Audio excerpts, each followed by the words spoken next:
ما الحاقة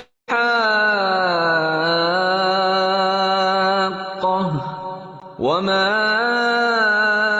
أدراك ما الحاقة كذبت ثمود وعاد بالقارعة فأما ثمود فأهلكوا بالطاغية وأما عاد فأهلكوا بريح صرصر عاتية نحمده ونصلي على رسوله الكريم أما بعد فأعوذ بالله من الشيطان الرجيم بسم الله الرحمن الرحيم رب اشرح لي صدري ويسر لي أمري واحلل عقدة من لساني يفقه قولي رب زدني علما اللهم فقهنا في الدين اللهم إني أسألك علما نافعا ورزقا طيبا وعملا متقبلا آمین یا رب العالمین۔ سورۃ الحاقہ مکی سورت ہے۔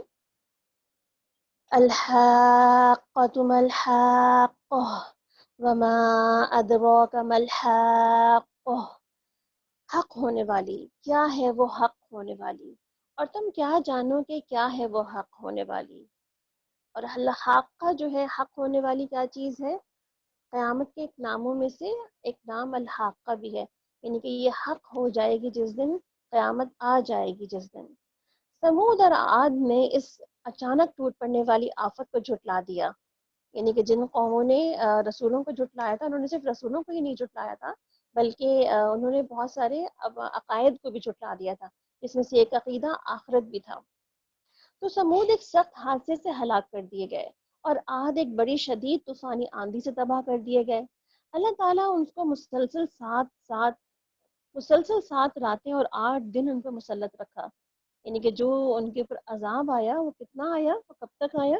تو مسلسل کوئی 7 راتیں اور 8 دن مسلسل، آپ سوچیں پورا ویک اگر کوئی عذاب مسلسل رہے تو پھر کیا صورتحال ہو سکتی ہے۔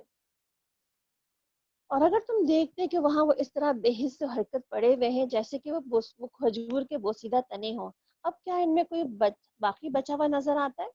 اور قوم عاد کے بارے میں پیچھے سے ہم پڑھتے آ رہے ہیں کہ بہت ہی زبردست قوم تھی۔ اللہ تعالیٰ نے فرمایا کہ ایسی قوم ہم نے کوئی بھی نہیں بنائی ان کے علاوہ، اور بہت طاقتور لوگ تھے، پہاڑوں کو تراش کر کے اپنا گھر بنایا کرتے تھے، اور بہت ہی مضبوط گھر بناتے تھے، سمجھتے تھے کہ یہ گھر تو کوئی اس گھروں سے ہمیں کوئی نکالنے والا نہیں، یہ گھر جو ہے وہ ٹوٹ کے گریں گے نہیں، یہ گھر جو ہے وہ کسی سیلاب اور آندھی کے اس میں بھی نہیں آئیں گے کیونکہ یہ تو پہاڑوں پر بنے ہوئے ہیں۔ تو اللہ تعالیٰ نے کیسی ان کے اوپر طوفانی ہوا بھیجی، صرف ہوا کا ہی عذاب بھیجا، اور وہ ہوا ایسی چلتی رہی مسلسل 7، کہتے ہیں کہ انتہائی ٹھنڈی ہوا تھی، سرسرن آتا ہے نا قرآن پاک میں، انتہائی ٹھنڈی چلڈ ہوا جو مسلسل 8 دنوں تک مسلسل چلتی رہی، اور اس نے پھر کسی بھی انسان کو زندہ نہ چھوڑا، کیونکہ ہوا تو آپ سوچیں نا گھروں کے اندر کیسے گھس جاتی ہے، آپ کتنا بچاتے رہتے ہیں اپنے گھروں میں، کھڑکیاں بند کریں، دروازے بند کریں، دروازوں کی کھڑکیوں کی جھریاں بھی ساری بند کر دیں، اس کے باوجود بھی کہیں نہ کہیں سے ٹھنڈک اندر آتی ہی رہتی ہے۔ بہرحال، اور ایسا ہی اس سے پہلے کے لوگوں نے ایسے ہی فرعون اور اس کے پہلے کے لوگوں نے اور تلپٹ ہو جانے والی بستیوں نے کیا تھا، یعنی نہیں مانی تھی بات اللہ تعالیٰ کی، اللہ کے رسول کی، یوم آخرت کی، پیغام کی، اور ان سب نے اپنے رسول کی بات نہ مانی تو ان سب کو بڑی سختی کے ساتھ پکڑا گیا۔ جب پانی کا طوفان حد سے گزر گیا تو ہم نے کشتی میں تم کو سوار کر دیا تاکہ اس واقعے کو تمہاری لیے ایک سبق آموز واقعہ بنا دیں، اور یاد رکھنے والے کان اس کو محفوظ رکھیں۔ یاد رکھنے والے کان، اس کا مطلب ہے صرف ہمارے دماغ ہی نہیں محفوظ رکھتے چیزیں، دل ہی محفوظ نہیں رکھتے چیزیں، بلکہ ہمارے کان بھی، یعنی کہ کان بھی جو ہے وہ دل کی طرح واعیہ ہوتے ہیں، یعنی کہ چیزوں کو محفوظ کرنے کے لیے کام آتے ہیں۔ اور اب دیکھیں کان ہماری کتنی بڑی نعمت، آج ہم سارے لوگ جہاں جہاں سے جڑے ہوئے ہیں سب اپنے اپنے کانوں میں کیا لگائے ہوئے ہیں، اپنے کانوں کے اندر یا تو سب نے میری طرح جو ہے مائکرو فون لگایا ہوگا تاکہ جو ہے وہ آپ آواز صحیح پہنچائی جا سکے، یا سننے کے لیے کسی نے لگایا ہوگا تاکہ صحیح آواز سمجھ سکیں آپ اور کوئی ڈسٹریکشن نہ ہو آپ کو۔ تو الحمدللہ تعالیٰ کیا فرما رہے ہیں کہ اللہ تعالیٰ نے جو ہمیں کان عطا کیے ہیں یہ بھی بہت ہی اللہ تعالیٰ کی قیمتی نعمتوں میں سے ایک نعمت ہے. اور اس لیے اللہ تعالیٰ کیا فرما رہے ہیں کہ کان بھی محفوظ رکھنے والے ہوتے ہیں، کیونکہ کان سے کوئی چیز سنی جاتی ہے تو وہی دل میں اتاری جاتی ہے یا وہ ذہن میں محفوظ کر لی جاتی ہے. تو اس لیے کان بھی واعیہ کہلاتے ہیں، ایک طرح سے محفوظ کرنے والا آرگن کہلاتا ہے. فَإِذَا نُفِخَ فِي الصُّورِ، اور پھر جب سور میں پھونک مار دی جائے گی اور زمین اور پہاڑوں کو اٹھا کر ایک ہی چوٹ میں ریزہ ریزہ کر دیا جائے گا، اس روز وہ ہونے والا واقعہ پیش آ جائے گا. اس دن آسمان پھٹے گا، اس کی بندش ڈھیلی پڑ جائے گی، فرشتے اس کے اطراف میں ہوں گے، اور 8 فرشتے اس روز تمہارے رب کا عرش اپنے اوپر اٹھائے ہوئے ہوں گے. اور وہ دن ہوگا کہ جب تم لوگ پیش کیے جاؤ گے اور تمہارا کوئی راز بھی چھپا ہوا نہ رہے گا. ہم نے پیچھے حاملین عرش کی ڈسکرپشن پڑھی تھی، ڈیٹیل کس طرح سے وہ لوگ ہیں، اور ان کے بارے میں جو خاص بات ہم نے کیا پڑھی تھی، بہت ہی نرم آواز میں گفتگو کرتے ہیں اور وہ دعائیں کرتے ہیں مومنین کے لیے. تو آپ دیکھیں کہ اللہ تعالیٰ نے کتنے بڑے بڑے طاقتور فرشتوں کو بھی کتنا سافٹ اسپوکن اور کتنا جو ہے لوگوں کے لیے بھی ایک سافٹ ہارٹ رکھنے والا بنایا. تو آپ دیکھیں یہی کوالٹی جو ہے نا انسانوں سے بھی مطلوب ہے. ہم بھی سافٹ ہارٹ اور سافٹ اسپوکن بنے، لوگوں سے نرمی سے اور لوگوں سے جو ہے وہ لوگوں کے لیے نرم دل رکھیں، دل میں لوگوں کے درد رکھیں تاکہ ہم لوگوں کو ہیلپ آؤٹ کر سکیں. فَأَمَّا مَنْ أُوتِيَ كِتَابَهُ بِيَمِينِهِ فَيَقُولُ هَاؤُمُ اقْرَءُوا كِتَابِيَهْ، اس وقت جس کا نامہ اعمال اس کو سیدھے ہاتھ میں دیا جائے گا وہ کہے گا لو دیکھو پڑھو میرا نامہ اعمال، میں سمجھتا تھا کہ مجھے اپنا ضرور حساب ملنے والا ہے. بس وہ دل پسند عیش میں ہوگا، عالی مقام جنت میں. انہی کے حساب کرنے والوں کو فکر کس بات کی ہوتی ہے کہ ہمارا نامہ اعمال کس ہاتھ میں ملے گا، ہمارا جو حساب کتاب ہے اللہ تعالیٰ کس طرح کریں گے کہ وہ کس طرح وہ ہمارے رائٹ ہینڈڈ والا بنے گا یا وہ لیفٹ ہینڈڈ والا بنے گا. تو اب دیکھیں دنیا میں اگر ہم نے تنہائی میں اپنا جائزہ لیا ہو کبھی کہ ہمارے پاس جو اعمال ہیں کیا وہ اعمال واقعی رائٹ ہینڈڈ والے ہیں یا وہ لیفٹ ہینڈڈ والے ہیں. آج بھی اگر ہم اپنی عقل استعمال کریں، آج بھی اپنی آنکھیں کھولیں، آج بھی اپنے آپ کو خود اسیس کریں تو خود بھی سمجھ آ جاتا ہے کہ ہمارے اعمال کون سے ہاتھ والے ہو رہے ہیں.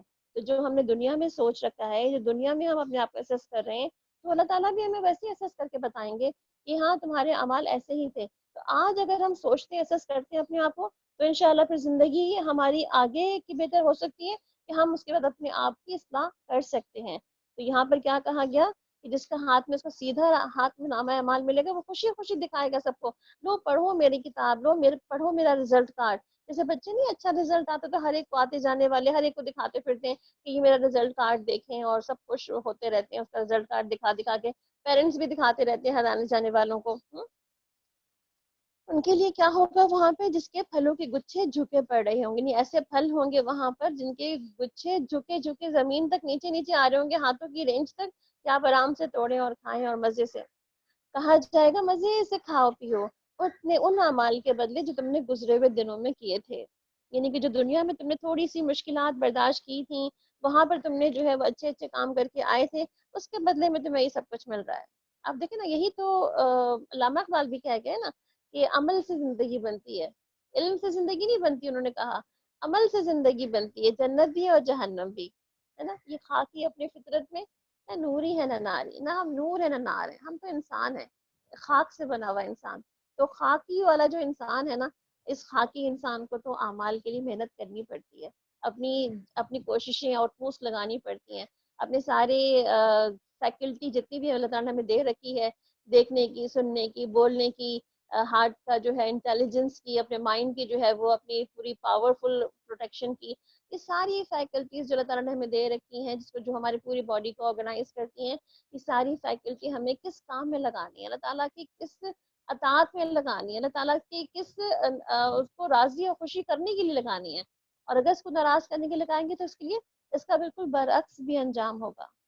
اور جس کا نامہ اعمال اس کے بائیں ہاتھ میں دیا جائے گا وہ کہے گا کاش میرا نامہ اعمال مجھے دیا ہی نہ گیا ہوتا، کاش ملتا ہی نہ، ہوتا ہی نہ حساب کتاب، اور میں نہیں جانتا کہ میرا حساب کیا ہے.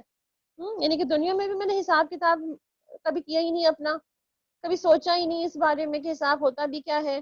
یا کرنا بھی چاہیے اپنا کبھی سیلف اسسمنٹ کوئی پلان بنانا بھی چاہیے اپنے لیے ہمیں، اور کبھی رات کو سوتے سے پہلے محاسبہ بھی کرنا چاہیے اپنا، کبھی رمضان کی راتوں میں ہی خصوصاً اپنا محاسبہ کر لینا چاہیے کہ یہ سال کیسا گزرا ہے، اس سال میں نے کیا کمایا اور کیا کھویا اور کیا پایا ہے۔ اگر ہم دنیا میں ہی اپنا اسسمنٹ نہ کریں تو آپ سوچیں تو پھر تو ایک دم سے ہوگا نا کہ کوئی اسسمنٹ کر کے ہمارے سامنے لا کے رکھ دے گا تو پھر ہم او ہو میں نے تو کبھی اس اینگل پہ غور ہی نہیں کیا، کبھی سوچا ہی نہیں۔ تو آج ہمیں سوچنے کی ضرورت ہے ہر اینگل سے کہ قیامت میں کیا کام آنے والا ہے، آخرت میں کیا چیز ہمیں فائدہ دینے والی ہے، جنت تک کیا چیز لے جانے والی ہے۔ اور وہ کیا کہے گا، کاش میری موت تو وہی ہوتی جو فیصلہ کن ہو گئی، یعنی کہ وہی موت میری فیصلہ کن ہو جاتی، مجھے ملا کر کہتے نا یا لیتنی کنت ترابا، یا اللہ تو مجھے بالکل مٹی بنا دیتا، مجھے دوبارہ بناتا ہی نہ، اٹھاتا ہی نہ، تو مجھے مٹی کر دیتا، کیونکہ اللہ تعالیٰ باقی ساری مخلوق کا حساب کتاب کر کے اس کو مٹی کر دیں گے نا، تو وہ کہتا ہے مجھے بھی مٹی کر دیتا تو، مجھے اٹھاتا ہی نہ دوبارہ کہ مجھے کوئی جزائے سزا بھی نہ تو دیتا۔ آج میرا مال میرے کچھ بھی کام نہ آیا، میرا سارا اقتدار حلق انی سلطانیہ، میرا ساری سلطنت، میری سارا اقتدار سب ختم ہو گیا۔ خذوہ فغلوہ، پکڑو اس کو، اس کی گردن میں توق ڈال دو، پھر اس کو جہنم میں جھونک دو، اس کو 70 ہاتھ لمبی زنجیر میں جکڑ دو۔ یہ نہ اللہ بزرگ برتر پر ایمان لاتا تھا، نہ مسکین کو کھانا کھلانے کی ترغیب دیتا تھا۔ مسکین کو کھانا کھلانا یعنی کہ اللہ کی طرف تو نہ بڑھنا، تو یہ تو انسان کا اپنا ہی کہتے ہیں نا کہ اپنی ذاتی ہی اپنی طرف پہ وہ اپنے لیے خود ہی ظلم کر رہا ہے۔ مگر مسکین کو کھانا نہ کھلانے کی ترغیب دینا، اس کا مطلب ہے کہ اس کو کوئی کسی کے جب کہتے ہیں دل نرم ہوتا ہے انسان کا تو انسان اپنے بارے میں بھی سوچتا ہے اور دوسروں کے بارے میں بھی سوچتا ہے۔ جب دل ہی نرم نہ ہو، دل ہی سخت ہو جائے تو انسان کو نہ اپنے بارے میں کچھ سمجھ آتی ہے، نہ کسی دوسرے کا درد کسی دوسرے کی تکلیف پہ اس کے آنسو نکل پاتے ہیں۔ تو کیا پھر وہ کسی کو کھانا کھلانے، کسی کی ہیلپ کرنے، کسی کو جو ہے وہ اس کی مصیبت سے اس کو باہر نکالنے کے بارے میں سوچتا ہی نہیں۔ تو کہتا ہے جس نے پیدا کیا نا وہ دیکھ لے گا ان کو، اسی کی ذمہ داری ہماری تھوڑی ہے۔ ہم نے تھوڑی کہا تھا کہ دنیا میں لاؤ، ہم نے تھوڑی کہا تھا اتنے بچے پیدا کر لو کہ تمہارے سے یہ مصیبتیں آتی رہیں۔ یہ سب جواب ہوتے ہیں نا ہمارے۔ لہٰذا آج نہ اس کا کوئی جگری دوست ہے اور نہ زخموں کے پیپ کے سوا اس کا کوئی اور کھانا ہے، جسے خطا کاروں کے سوا کوئی بھی نہیں کھاتا۔ ابن عباس کہتے ہیں کہ جہنم میں پیپ اور خون کی ندیاں بہ رہی ہوں گی، یعنی کہ جو جہنمیوں کے جسم سے نکلے گا اور بہے گا، اور آپ کو یہ بھی پتہ ہے نا کہ جہنمیوں کے جسم کو ختم نہیں کیا جائے گا، اس کو جب بھی سزا ملے گی، اس کو جلنے کی سزا یا کسی اور کی سزا، تو اس کو ایک جسم اور بعد میں دوبارہ نئی کھالوں پہ نئی کھالیں دی جاتی رہیں گی، تو وہ سزائیں مسلسل ملتی رہیں گی اور مسلسل ان کے جسم پگھلتے ہی رہیں گے۔ تو اسی لیے کہا جاتا ہے کہ وہاں پہ ندیاں بہہ جائیں گی پیپ اور خون کی، ان کے اعمال کی بنا پر جو گندگی سے بھری ہوئی ہوں گی جہنم کے اندر، اس کو اور کہا جائے گا بس یہی تمہارا کھانا ہے اور یہی تمہارا پینا ہے۔ استغفر اللہ رب من کل ذنب واتوب الیہ۔ اللهم اجرنا من النار، اللهم اجرنا من النار، اللهم اجرنا من النار۔ بس نہیں، میں قسم کھاتا ہوں ان چیزوں کی بھی جو تم دیکھتے ہو اور ان کی بھی جنہیں تم نہیں دیکھتے۔ یہ ایک رسول کریم کا قول ہے، کسی شاعر کا قول نہیں، مگر تم لوگ کم ہی ایمان لاتے ہو، اور یہ نہ ہی کسی کاہن کا قول ہے، مگر تم لوگ کم ہی غور کرتے ہو۔ تنزیل من رب العالمین، یہ رب العالمین کی طرف نازل کرتا ہے، یعنی کہ یہ کتاب کسی رسول نے نہیں دے دی ہے، کسی نے نہیں بنا کے گڑھ کے لا کے رکھ دی، بلکہ یہ اللہ کا فرمان ہے جو ہم ایک دوسرے کو بیٹھ کے سنا رہے ہیں، یہ اللہ کا فرمان ہے۔ اور آپ دیکھیں نا یہی اللہ کا فرمان ہے، سال میں ایک دفعہ پورا تفصیلاً پڑھ لیا جائے تو کتنی چیزیں ریوائیو ہو جاتی ہیں، ریوائز ہو جاتی ہیں، اور ہم کتنا اپنے کہتے ہیں نا کہ اپنے ایمان کی تجدید کر لیتے ہیں۔ ایک اسٹریچ میں بیٹھ کے پورا قرآن سن لینے کا مزہ ہی کچھ اور ہوتا ہے، اور اس کی جو فیلنگ ہی کچھ اور ہوتی ہے کہ آپ کو اتنا سارا کچھ آپ کی جو ہے وہ جو کہتے ہیں نا نصیحت یا دہانی، وہ آپ کے لیے جو ہے کچھ point should be taken, point should be noted، آپ دیکھیں سارا کچھ جو ہے وہ جمع ہو جاتا ہے اس میں۔ اور کریش پروگرامس کو کہہ سکتے ہیں نا کہ پورے مہینے کا کریش پروگرام، اور یہ باقی پورے سال پر اس کو محیط ہو جانا چاہیے، اس کو یہیں پہ ختم نہیں ہو جانا چاہیے، بلکہ اس کے بعد ہمیں تھوڑا تھوڑا لے کے مسلسل پورا سال پڑھتے رہنا چاہیے۔ چند آیتیں اٹھائیں، اس کو ترجمے سے پڑھیں، اس کو تفسیر سے پڑھیں، اس کو تدبر سے پڑھیں، اس میں ریسرچ کریں، آیتوں کو کھولیں، ورڈز کو کھولیں اور ڈیپتھ میں جا کے پڑھیں، تاکہ اس قرآن کا ہم واقعی میں حق ادا کر سکیں اور پورا سال اس کے ساتھ اپنے آپ کو جوڑ کے رکھ سکیں۔ وَلَوْ تَقَوَّلَ عَلَيْنَا بَعْضَ الْأَقَاوِيلِ، اور اگر اس نبی صلی اللہ علیہ وسلم نے اس کو خود پڑھ کر ہماری طرف منسوب کیا ہوتا تو ہم اس کا دایاں ہاتھ پکڑ لیتے، اس کی رگے گردن کاٹ ڈالتے، پھر تم میں سے کوئی ہمیں اس کام سے روکنے والا نہ ہوتا۔ وَإِنَّهُ لَتَذْكِرَةٌ لِّلْمُتَّقِينَ، در حقیقت یہ پرہیزگار لوگوں کے لیے ایک نصیحت ہے۔ اور ہم جانتے ہیں کہ تم میں سے کچھ لوگ جھٹلانے والے ہیں، ایسے کافروں کے لیے تو یقیناً حسرت ہے، اور یہ بالکل یقینی حق ہے۔ بس اے نبی صلی اللہ علیہ وسلم، فسبح بسم ربک العظیم، کیا جواب ہوتا ہے اس کا؟ سبحان ربی العظیم، جو ہماری رکوع کی تسبیحات میں سے ہے۔ سورۃ المعارج۔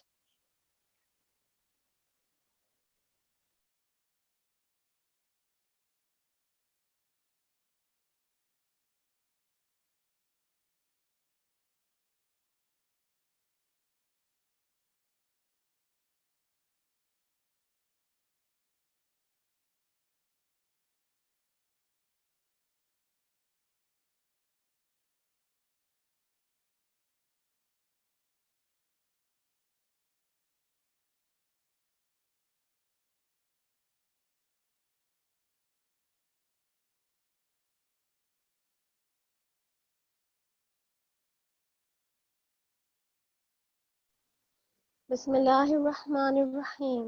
سأل سائل بعذاب واقع، مانگنے والے نے عذاب مانگا ہے، یعنی کہ مانگنے والا چیز، انسان ضد میں اپنے لیے کتنا بازو کا شر مانگ لیتا ہے نا، کبھی تو اپنے لیے موت مانگ لیتا ہے کہ اللہ بس مجھے تو اٹھا ہی لے، بس تو مجھے موت دے دے، بس بہت ہو گئی زندگی جی لی میں نے، اب نہیں جینا مجھے، ہے نا؟ ہم بازو کا اسی قسم کی باتیں کر رہے ہوتے ہیں نا، جب بہت ہی ڈپریشن میں یا غم میں یا غصے میں ہوتے ہیں یا کوئی ہمیں بہت زیادہ ستا چکا ہوتا ہے تو ہم یہ سب کہہ رہے ہوتے ہیں، تو انسان ضد میں آ کر اپنے لیے بھی شر مانگ لیتا ہے جو کہ نہیں مانگنا چاہیے اس کو۔ وہ عذاب ضرور واقع ہونے والا ہے، کافروں کے لیے ہے، کوئی اسے دفع کرنے والا نہیں، بس خدا کی طرف سے ہے جو عروج کی زینوں کا مالک ہے، ملائکہ اور روح اس کے اوپر چڑھ کر جاتے ہیں، اور اس ایک ایسے دن میں جس کی مقدار 50,000 سال ہے۔ فاصبر صبرن جمیلا، فاصبر صبرن جمیلا، صبر جمیل، صبر جمیل پیچھے ہم بہت اچھی طرح پڑھ چکے ہیں حضرت یعقوب علیہ السلام کے قصے میں کہ صبر جمیل کیا ہوتا ہے، اور اسی طرح ہم اس کے بارے میں اور ڈیٹیلز بھی پڑھ چکے ہیں۔ یہاں پر نبی کریم صلی اللہ علیہ وسلم سے اللہ تعالیٰ مخاطب کیا کہہ رہے ہیں کہ بس اے نبی صلی اللہ علیہ وسلم صبر کرو اور شائستہ صبر کرو۔ تو آپ دیکھیں آپ صلی اللہ علیہ وسلم کا تو صبر ہمیں نظر آتا ہے، اگر آپ سیرہ پڑھتے ہیں یا اگر آپ نے کبھی سیرت النبی کا مطالعہ کیا ہے آپ نے سیرت النبی کا مطالعہ اگر کر رکھا ہے تو پھر آپ نے دیکھا ہوگا کہ آپ صلی اللہ علیہ وسلم کی ساری زندگی کس حد تک جو ہے وہ صبر پر محیط ہے، اور کس کس سٹیج پر کیسے کیسے کون کون سا صبر ہے جو آپ نے نہیں کیا، being child, being grown up man, being married man, being اس کے بعد پھر آپ دیکھیں اسلام کی دعوت پہنچانے والا، اس کے بعد پھر جو ہے وہ ہجرت کے وقت، اور اس کے بعد پھر مدینے میں جا کر کے جہاں پر جنگوں کا سامنا ہے، جہاں پر جو ہے اپنی فیملی کو دیکھنا ہے، آپ دیکھیں آپ کو ہر اسٹیج پر آپ صلی اللہ علیہ وسلم کا صبر آپ کو پورا کا پورا نظر آ جائے گا۔ اور آپ وسلم نے اسی لیے فرمایا نا کہ جس کو بھی اپنے حالات کا غم ہو، جس کو بھی اپنی زندگی میں بہت تکلیفیں محسوس ہوتی ہوں تو وہ میری سیرت کا مطالعہ کر لے، یعنی کہ آپ صلی اللہ علیہ وسلم کی سیرت کا مطالعہ کر لے تو کہتے ہیں نا دوسروں کا غم جان لیتے انسان تو اپنا غم اس کو ہلکا لگنے لگتا ہے، تو اسی لیے جب ہم دوسرے کا غم جان لیں گے، کتنا غمگین کوئی شخص رہا یا کتنا اس کو غم رہا، اس کے باوجود بھی اس نے سارے پازیٹیو کام کیے، کبھی بھی ہاتھ پہ ہاتھ نہیں دھرا، کبھی بھی جو ہے اپنے کاموں پہ اپنی ذمہ داریوں سے پیچھے نہیں ہٹا، بلکہ مسلسل آگے کرتا ہی چلا گیا، مگر وہ صبر اور توکل کے ساتھ ساتھ ہی۔ تو آپ دیکھیں ہم کتنا صبر کرتے ہیں، کیونکہ آپ صلی اللہ علیہ وسلم سے کہہ کر کے ہمیں بھی بتایا جا رہا ہے کہ صبر بھی کرنا ہے اور بہت اچھا والا صبر بھی کرنا ہے ہم نے، تو اپنا خود بھی جائزہ لے سکتے ہیں۔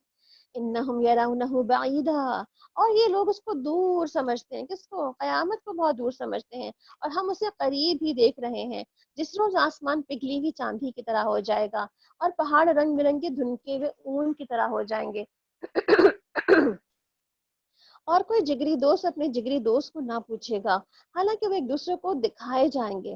مجرم چاہے گا کہ اس دن کے عذاب سے بچنے کے لیے اپنی اولاد کو، اپنی بیوی کو، اپنے بھائی کو اور اپنے قریب ترین خاندان کو جس کو پناہ دینے والا تھا اس روئے زمین کے سب لوگوں کو فدیے میں دے دے، اور یہ تدبیر اس کو پھر بھی نجات دلا دے گی؟ ہرگز نہیں۔ یعنی کہ ایسا نہیں ہو سکتا انسان اس وقت، ایک تو انسان کے پاس اس وقت کچھ ہوگا نہیں، اور اگر ہوا انسان کے پاس کچھ بھی تو انسان اپنی ہر کچھ چیزیں دینے کو تیار ہو جائے گا، اس کے بدلے مجھے چھوڑ دو، میرا بچہ لے لو، میری بیوی لے لو، میرا خاندان لے لو، میرا مال لے لو، اور اس کے علاوہ مجھے چھوڑ دو بس۔ تو کیسی محبت ہے نا ہماری، یہاں پہ تو بہت زیادہ ہے، اور ہم اس کے لیے کوئی ناجائز اور حرام اور دوسری چیزوں کے کام ہر کچھ کرنے کو تیار ہو جاتے ہیں، بھاگتے دوڑتے ہیں، اور قیامت کے دن یہی چیزیں جو بالکل ایڈورس پوزیشن ہو جائے گی، جو کہے گا سب کچھ لے لو، اس کو جہنم میں ڈال دو، اس کو جہنم میں ڈال دو، اس کو جہنم میں ڈال دو، اور مجھ کو بچا لو۔ وہ تو بھڑکتی ہوئی آگ کی لپٹ ہوگی جو گوشت پوش کو چاٹ جائے گی، پکار پکار کر اپنی طرف بلائے گی ہر اس شخص کو جس نے حق سے منہ موڑا اور پیٹ پھیری اور مال جمع کیا اور گن گن کر رکھا۔ یعنی کہ جہنم خود بھی پکار رہی ہوگی لوگوں کو، ایسے جو ان کے اندر جانے والے ہیں ان کو گھور رہی ہوگی، ان کو دیکھ رہی ہوگی کہ یہ جہنم میں اب جانے کے لیے آ گئے ہیں یہاں پہ۔ ان الانسان خلق ہلوا، انسان بہت چھوٹے دل کا پیدا کیا گیا ہے، اس پر جب مصیبت آتی ہے تو گھبرا اٹھتا ہے، جب اسے خوشحالی نصیب ہوتی ہے تو بخل کرنے لگتا ہے، مگر وہ لوگ جو نماز پڑھنے والے ہیں، مگر وہ لوگ بچے ہوئے ہیں جو نماز پڑھنے والے ہیں، الذین هم علی صلاتهم دائمون۔ اس کا مطلب کیا ہوا کہ کوئی بھی ہماری زندگی میں کام ہے یا نہیں ہے کام، مگر کیا ہماری نمازوں میں دوام ہے؟ دوام کا مطلب کیا ہوتا ہے کہ کبھی اس نمازوں کی چھٹی نہیں کرنا، گیپس نہیں کرنا، یعنی کبھی ہم کسی وجہ سے نمازوں کو چھوڑنے والے نہ بنے، جب پڑھتے ہیں تو پڑھتے ہی رہیں، اس لیے نمازوں میں دوام اختیار کرنے والے بخل نہیں کرتے، نمازوں میں دوام اختیار کرنے والے نیکیاں بانٹتے ہیں، کیونکہ نماز انسان کی گھبراہٹ دور کرتی ہے، اور نبی کریم صلی اللہ علیہ وسلم پہ جب بھی کوئی مشکل وقت آتا تو وہ فوراً نماز کی طرف دوڑا کرتے تھے، اور نماز کے بارے میں پیچھے ہم نے کیا پڑھا کہ نماز کیا کرتی ہے، برے اخلاق سے اور بے حیائی کے کاموں سے بھی روکتی ہے۔ تو یہ ایک تو بات یہاں پر یہ ہو گئی۔ دوسری بات وہ کیا کہتے ہیں کہ ایسے کون لوگ ہیں خاص لوگ، والذین فی اموالہم حق معلوم، کہ جو لوگ اپنی نمازوں کی پابندی کے علاوہ اپنے مالوں میں سائل اور محروم کا ایک حق رکھتے ہیں، یعنی کہ کسی کو بھی چھوڑتے نہیں ہیں، بلکہ اپنے مسلمان بھائی کو کہتے ہیں نا کہ انسان کا سب سے افضل عمل یہ ہے کہ اپنے مسلمان بھائی کو، مومن بھائی کو وہ خوش کر دے، اور کیسے خوش کر دے؟ اگر اس کو کھانے کی ضرورت ہے اس کو کھانا کھلا دے، اس کا قرض ادا کرنے کی ضرورت ہے کہ اس کا قرض ادا کر دے، یا اس سے بعض اوقات اس کو مل کے خوشی ہوتی ہے اس سے مل کے خوش ہو جائے، یا اور کہتے ہیں نا خوشیاں بانٹیں ایک دوسرے کے ساتھ۔ تو یہاں پر اللہ تعالیٰ کیا فرما رہے کہ سوائے وہ لوگ جو ہے اس جہنم سے دور ہوں گے جنہوں نے اپنی نمازوں میں دوام اختیار کیا ہوگا، جنہوں نے کوئی بخل نہ کیا ہوگا، جنہوں نے اپنے مالوں میں لوگوں کا حق رکھا ہوگا۔ یصدقون بیوم الدین، روز جزا کو برحق مانتے ہیں، جو اپنے رب کے عذاب سے ڈرتے ہیں، کیونکہ ان کے رب کا عذاب ایسی ہی چیز نہیں کہ جس سے کوئی بے خوف ہو جائے، جو اپنی شرمگاہوں کی حفاظت کرتے ہیں بجز اپنی بیویوں کے یا اپنی غلام عورتوں کے، جن سے محفوظ نہ رکھنے پر ان پہ کوئی ملامت نہیں، البتہ جو اس کے علاوہ کچھ اور چاہیں وہی حد سے تجاوز کرنے والے ہیں، جو اپنی امانتوں کی حفاظت اور اپنے عہد کا پاس کرتے ہیں، جو اپنی گواہیوں میں راست بازی سے قائم رہتے ہیں، جو اپنی نمازوں کی حفاظت کرتے ہیں، والذین هم علی صلاتهم یحافظون۔ اب دیکھیں نماز پیچھے دوام، اور ابھی آ رہا ہے کہ نماز کی حفاظت، اس کا مطلب ہے کہ نماز کا دوام اور حفاظت جو ہے وہ اسی وقت ہو سکتا ہے کہ جب ہم اپنی کسی بھی نماز کو، جیسے آپ صلی اللہ علیہ وسلم نے بھی زندگی میں جو بھی نماز اپنے لیے شروع کی اس کو آخری دم تک نبھاتے رہے، جیسے کہ آپ نے تہجد شروع کر دی تو آپ کی ساری زندگی تہجد میں، چونکہ آپ پر ایک طرح سے فرض ہو گئی تو وہ آپ نے اس کو کبھی بھی چھوڑا نہیں، اسی طرح آپ کی چاش کی نماز جو آپ نے ہمیشہ اس کو اختیار کر کے رکھا، کبھی بھی نہیں چھوڑا، تو کبھی اشراق کے نام سے پڑھا، کبھی اس کو چاش کے لیے پڑھا، اور جب بھی جو رکعتیں آپ کی مس ہو گئیں تو اس کو آپ نے پورا کر کے دوسرے وقت میں پورا کر لیا۔ تو آپ دیکھیں کم از کم بھی ہم کچھ نہ کچھ چیزوں کو تو اپنے ساتھ دوام کے ساتھ باندھ سکتے ہیں نا، کہ کوئی نماز تو ایسی ہو، چاہے اس رمضان میں آپ نے اپنی تہجد کی نماز باندھ لی ہو، اور تہجد پہ ہم نے کافی باتیں کر لی تو اندازہ ہو گیا ہوگا آپ کو کہ تہجد کے لیے ضروری نہیں کہ آپ سو کے اٹھیں اور رات کے آخری پہر میں پڑھیں، تہجد کے 3 اوقات ہیں، انشاءاللہ سورہ مزمل میں بھی اس کی بات ہوگی، تو آپ اپنی عشاء کی نماز کے فوراً بعد ہی جو ہے تہجد کی نیت سے کچھ رکعتیں پڑھ کر کے بھی اپنی تہجد کی نماز کو برقرار رکھ سکتے ہیں، اور اپنے آپ کو تہجد گزار آپ مطلب اپنے آپ کو بنا سکتے ہیں، کہہ تو نہیں سکتے، کہنا تو نہیں چاہیے ہمیں، کسی بھی نیکی کو ہمیں اس طرح بتانا نہیں چاہیے، مگر یہ کہ کم از کم اپنے آپ کو اپنی اس عادت کا حصہ بنا سکتے ہیں۔ پھر جو لوگ اپنی نماز کی حفاظت کرتے ہیں یہ لوگ عزت کے ساتھ جنت کے باغوں میں رہیں گے، بس اے نبی صلی اللہ علیہ وسلم، کیا بات ہے کہ یہ منکرین دائیں اور بائیں سے گروہ در گروہ تمہاری طرف دوڑے چلے آ رہے ہیں؟ کیا ان میں سے ہر ایک کی لالچ رکھتا ہے کہ وہ نعمت بھری جنت میں داخل کر دیا جائے گا؟ ہرگز نہیں، ہم نے جس چیز سے ان کو پیدا کیا یہ خود جانتے ہیں۔ بس نہیں، میں قسم کھاتا ہوں مشرقوں اور مغربوں کے مالک کی کہ ہم اس پہ قادر ہیں کہ ان کی جگہ اور بہتر لوگ لے آئے، اور ہم سے کوئی بازی لے جانے والا نہیں ہے، لہٰذا انہیں اپنی بےہودہ باتوں اور کھیل میں پڑا رہنے دو، یہاں تک کہ اپنے اس دن کو پہنچ جائیں جس کا ان سے وعدہ کیا جا رہا ہے، جب یہ اپنے قبروں سے نکل کر اس طرح دوڑے جا رہے ہوں گے جیسے کہ بتوں کے مندروں کی طرف دوڑ رہے ہوں۔ ان کی نگاہیں جھکی ہوئی ہوں گی اور ذلت ان کے اوپر چھا رہی ہوگی۔ یہ وہ دن ہے جس کا ان سے وعدہ کیا جا رہا تھا۔ یعنی کہ انسان اپنی اس دن کی رسوائی سے بہتر ہے پہلے اپنی اس رسوائی کا انتظام کر لے تاکہ اس کو رسوا نہ ہونا پڑے۔ اور ابراہیم علیہ السلام نے بھی دعا کی تھی نا، وَلَا تُخْزِنِي يَوْمَ يُبْعَثُونَ، کہ اللہ اس دن مجھے رسوائی سے بچا لینا۔ اس لیے ہمیں کیا دعا مانگنی چاہیے؟ اللہم انی اسألک العافیۃ فی الدنیا والآخرہ، اور پھر اینڈ تک اس کو مانگ لے اس دعا کو۔ تو بہرحال یہاں پر ہمیں کیا سمجھ آ رہا ہے کہ وہ جو دن ہے آنے والا وہ تو آ کر ہی رہے گا، انتہائی سخت ترین دن ہے۔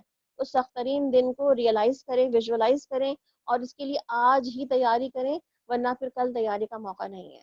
سورہ نوح۔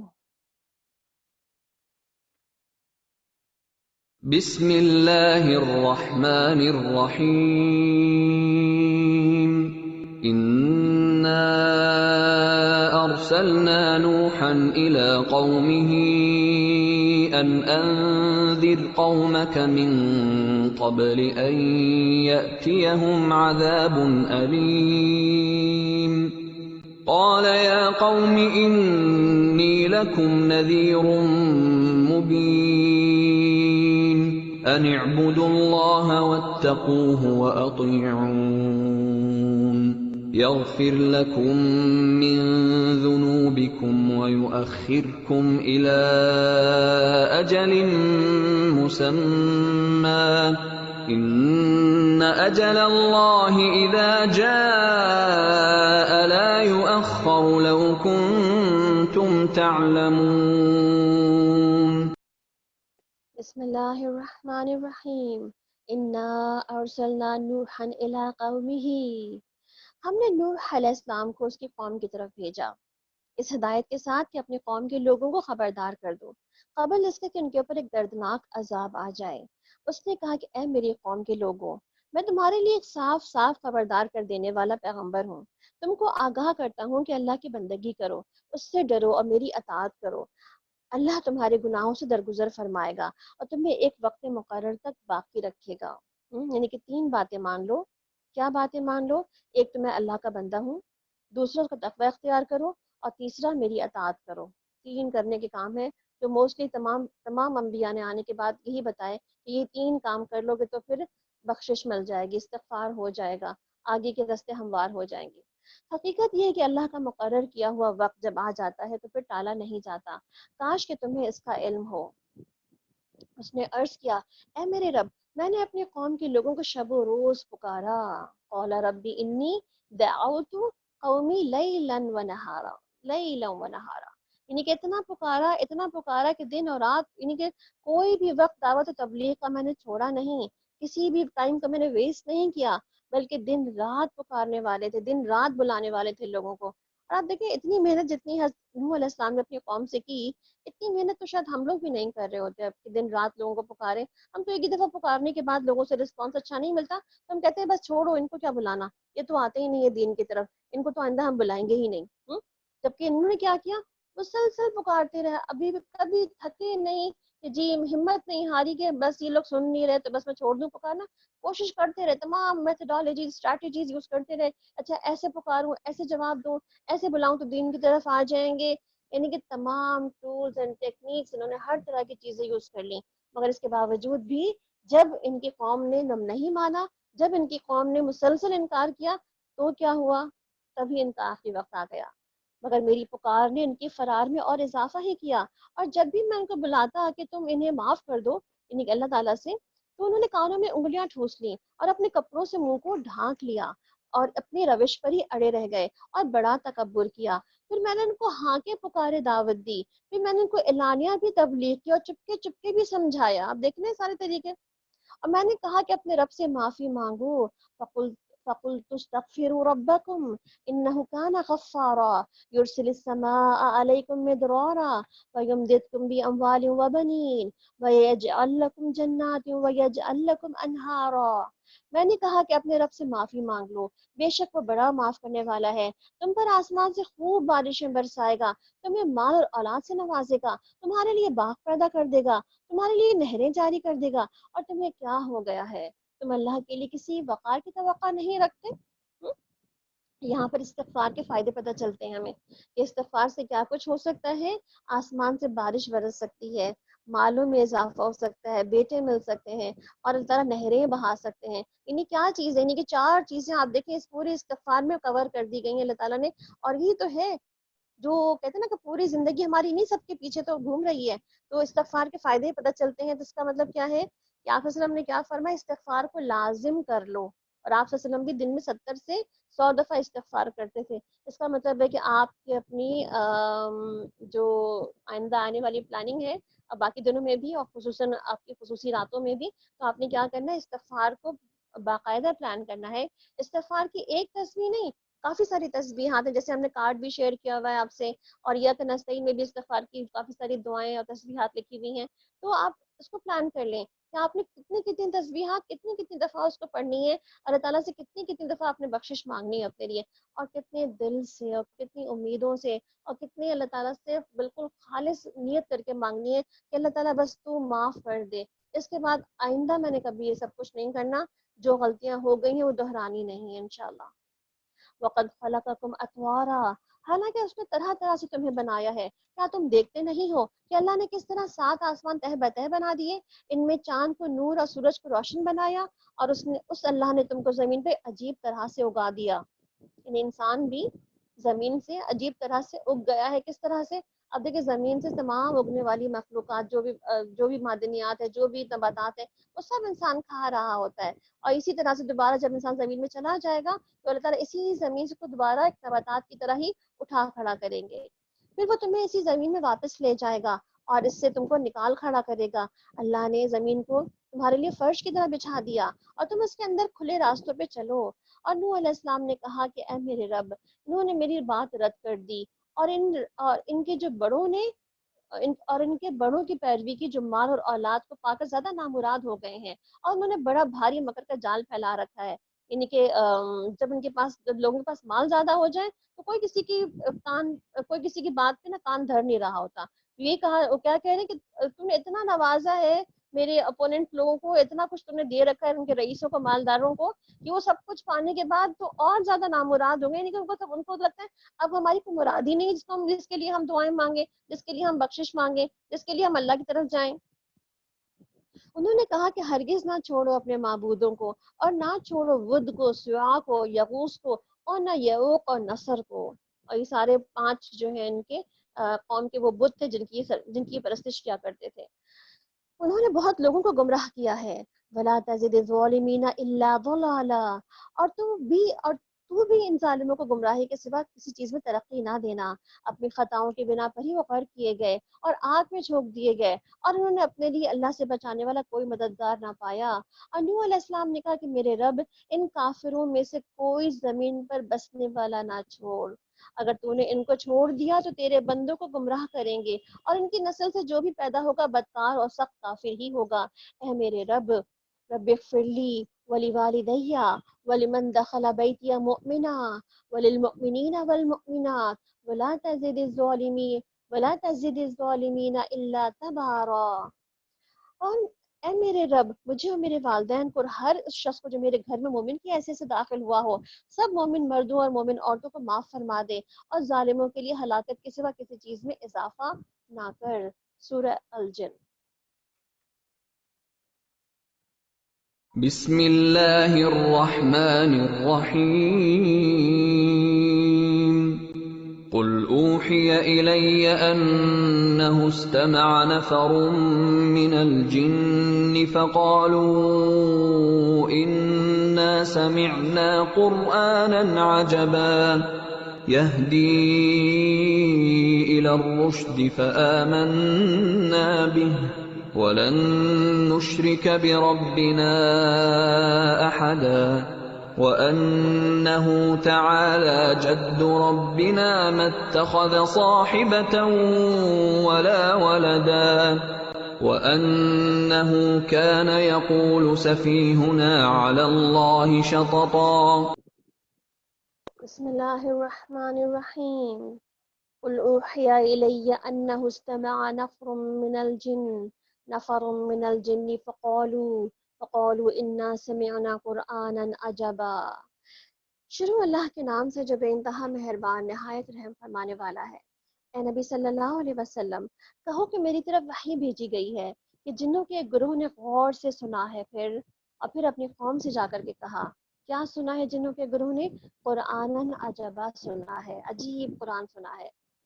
اور پہلی دفعہ سن کر ہی مان گئے ہیں، کوئی اعتراض نہیں کیا، کوئی ڈینائی نہیں کیا، کہا کہ ہاں ہم نے سب کچھ سنا اور سب کچھ ہم نے مان لیا ہے.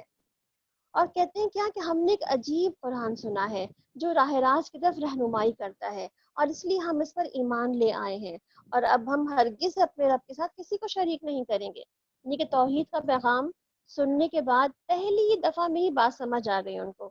اور اب دیکھیں نا قرآن ایسا ہی ہے نا، ایک دفعہ سن کے بات تو سمجھا دیتا ہے، اپنی سمجھ آ جاتی ہے. یہ تو ہماری اپنی سمجھ کی کمزوری ہے کہ جس کی بنا پر ہم چیزوں کو صحیح سمجھ ہی نہیں پاتے اور سمجھ نہیں پاتے، اس لیے ماننے میں بھی ہم رک رہے ہوتے ہیں، انکار کر رہے ہوتے ہیں. قرآن کا مزاج کیا ہے کہ دلوں پر اثر کرتا ہے یہ کلام. اس لیے آپ دیکھیں نا پورے مہینے سے الحمدللہ ہم سن رہے ہیں اور اب آپ کا ایک مزاج بن گیا ہوگا نا کہ آپ نے سمعنا و اطعنا، سن لیا اور مان لیا، جو کہہ دیا گیا آپ نے کہا کہ آمنا و صدقنا. یہ مزاج ہے نا قرآن کا جو اپنے سننے والوں کو ان کے دلوں پر اثر کرتا ہے، ان کی کہتے ہیں نا ان کے عمل میں ریفلیکٹ کرتا ہے. پھر تو اللہ سبحانہ تعالیٰ یہاں پہ بتا رہے کہ ایک مخلوق اور تھی جس نے قرآن کو سنا اور سن کے کوئی ہٹ دھرمی نہیں کی، سننے کے بعد کوئی بھی سرکشی نہیں کی، سننے کے بعد کوئی نہیں کہا کہ ہاں ہاں سن لیا، دیکھ لیے بہت سنانے والے سنتے تو رہتے ہیں، ہم نے بہت سن رکھا ہے پہلے بھی، آج نیا کیا سن لیا ہم نے.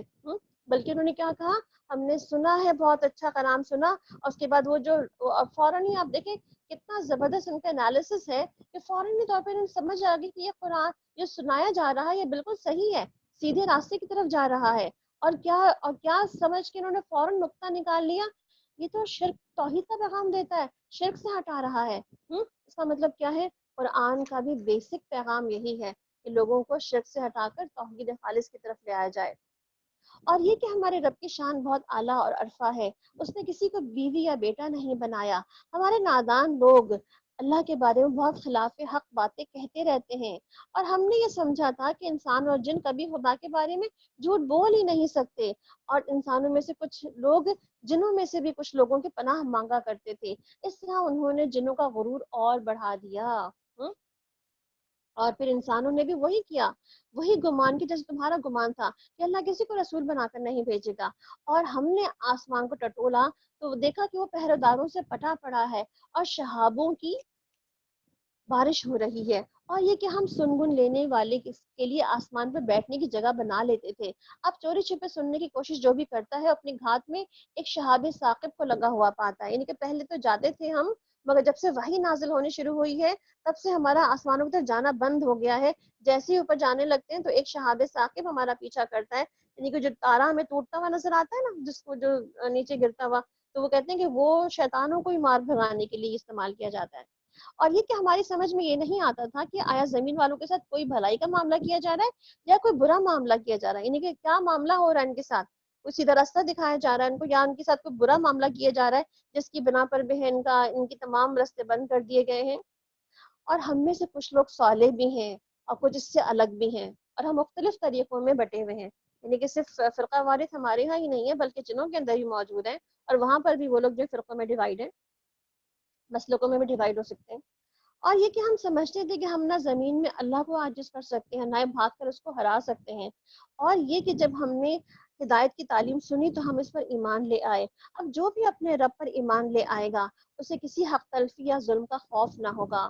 اور یہ کہ ہم میں سے کچھ مسلم ہیں اور کچھ جو ہے وہ حق سے منحرف بھی ہیں. یعنی کچھ تو اطاعت گزار ہیں اور کچھ اطاعت نہیں بھی کرتے، کچھ سرکش بھی ہیں، یعنی کہ جنوں میں سے ہی. تو جنہوں نے اسلام کا راستہ اختیار کر لیا انہوں نے نجات کی راہ ڈھونڈ لی ہے، اور جو حق سے منحرف ہیں وہ جہنم کا ایندھن بننے والے ہیں۔ اس لیے اللہ تعالیٰ فرماتے ہیں کہ میں جنوں انس مجھے تمام لوگ جو کہ شیطان کے پیروکار ہیں ان سب سے جہنم کو بھر دوں گا۔ اس کا مطلب ہے کہ جنوں میں سے بھی کچھ لوگ جہنم میں جانے والے ہیں، ان میں سے بہت لوگ جو ہیں وہ سرکشی کی راہ اختیار کیے ہوئے ہیں۔ اور اے نبی صلی اللہ علیہ وسلم ان سے کہو کہ مجھے بھی یہی وحی کی گئی ہے کہ لوگ اگر راہ راست پہ ثابت قدمی سے چلتے رہیں تو ہم انہیں خوب سیراب کریں گے تاکہ اس نعمت سے ان کی آزمائش کریں۔ جو اپنے رب کی ذکر سے منہ موڑے گا اس کا رب اس کو سخت عذاب میں مبتلا کر دے گا۔ یعنی کہ اللہ کی نعمتیں جو ہیں، جیسے آپ ہمیں نعمت قرآن ملی ہوئی ہے یا نعمت رمضان ملا ہوا، الحمدللہ ثم الحمدللہ، آپ دیکھیں اس مہینے کی نعمت ایک بہت بڑی نعمت ہے۔ ہمیں سے بہت سے لوگ پچھلے سال جو ہمارے ساتھ تھے وہ آج نہیں ہیں، اور ہمیں سے جو آج ساتھ ہیں اللہ کو پتہ ہے کہ وہ آئندہ سال بھی ہمارے ساتھ، ہم سب ساتھ ہوں گے کہ نہیں ہوں گے، کون رہے گا کون چلا جائے گا۔ تو یہ نعمت رمضان بھی ہمارے لیے ایک بہت بڑی نعمت ہے، اور اس لیے اس نعمت کو ایسے ہی گزارنا چاہیے کہ ہم جیسا کہ اس کا حق ہے اس کو گزارا جائے۔ اور یہ مسجدیں اللہ کے لیے ہیں، لہٰذا ان میں سے اللہ کے ساتھ کسی اور کو نہ پکارو۔ جب اللہ کا بندہ اس کو پکارنے کے لیے کھڑا ہوا تو لوگ اس پر ٹوٹ پڑنے کے لیے تیار ہو گئے۔ اے نبی صلی اللہ علیہ وسلم کہو میں تو اپنے رب کو پکارتا ہوں اور اس کے ساتھ کسی کو بھی شریک نہیں کرتا۔ یعنی کہ سب کے لیے بھی کیا بات ہے کہ اپنے رب کو، اکیلے رب کو پکارنا ہے، اس کے ساتھ کسی اور کو ایسوسیٹ نہیں کرنا، نہ کسی انسان کو، نہ کسی نبی کو، نہ کسی ولی کو، نہ کسی اور کو، کسی کو بھی نہیں شریک کرنا۔ اور کہو میں تم لوگوں کے لیے کسی نقصان کا اختیار رکھتا ہوں اور نہ ہی کسی بھلائی کا۔ کہو کہ مجھے اللہ کی گرفت سے کوئی نہیں بچا سکتا، اور نہ ہی میں اس کے دامن کے سوا کوئی اور جائے پناہ پا سکتا ہوں۔ میرا کام اس کے سوا کچھ نہیں کہ اللہ کی بات اور اس کے پیغامات پہنچا دوں۔ جو بھی اللہ اس کے رسول کی بات مانے گا اس کے لیے جہنم کی آگ ہے، اور ایسے لوگ اس میں ہمیشہ رہیں گے۔ ابھی جب ہم نے جنوں کے بارے میں بات پڑھی تو اس میں جو ہے وہ ایک دعا ہے کعب بن احبار کی، جو مجھے لگا کہ آپ سے شیئر کرنے کی ضرورت ہے۔ کعب بن احبار نے کہا کہ جو ہمارے یہاں جیسے کہ لوگوں کی سرکشی یا لوگوں کی جو ہے وہ دشمنی جتنی زیادہ ہوتی ہے اور لوگ ایک دوسرے پہ جادو اور نظریں اور پتہ نہیں کیا کچھ لگائے رکھتے ہیں، تو کہتے ہیں کہ اگر میں یہ دعا نہ پڑھتا تو یہ جو یہودی تھے یہ سارے مجھے جو ہے وہ گدھا بنا دیتے۔ تو کعب بن احبار کی دعا جو ہے وہ اس طرح سے جنوں سے بھی بچنے کے لیے بہت، ہر طرح کے آسیب اور بہت ساری جو ہے چیزوں سے بچنے کے لیے بہت کام کی دعا ہے۔ اعوذ بوجہ اللہ العظیم الذی لیس شیء اعظم من وبکلمات اللہ التامات التی لا یجاوزہن بر ولا فاجر وباسماء اللہ الحسنی ما علمت منها وما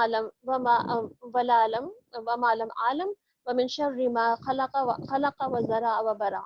تو یہ دعا بہت سی جگہوں پہ لکھی ہوئی موجود ہے، حصن مسلم کے اندر ہی موجود ہے۔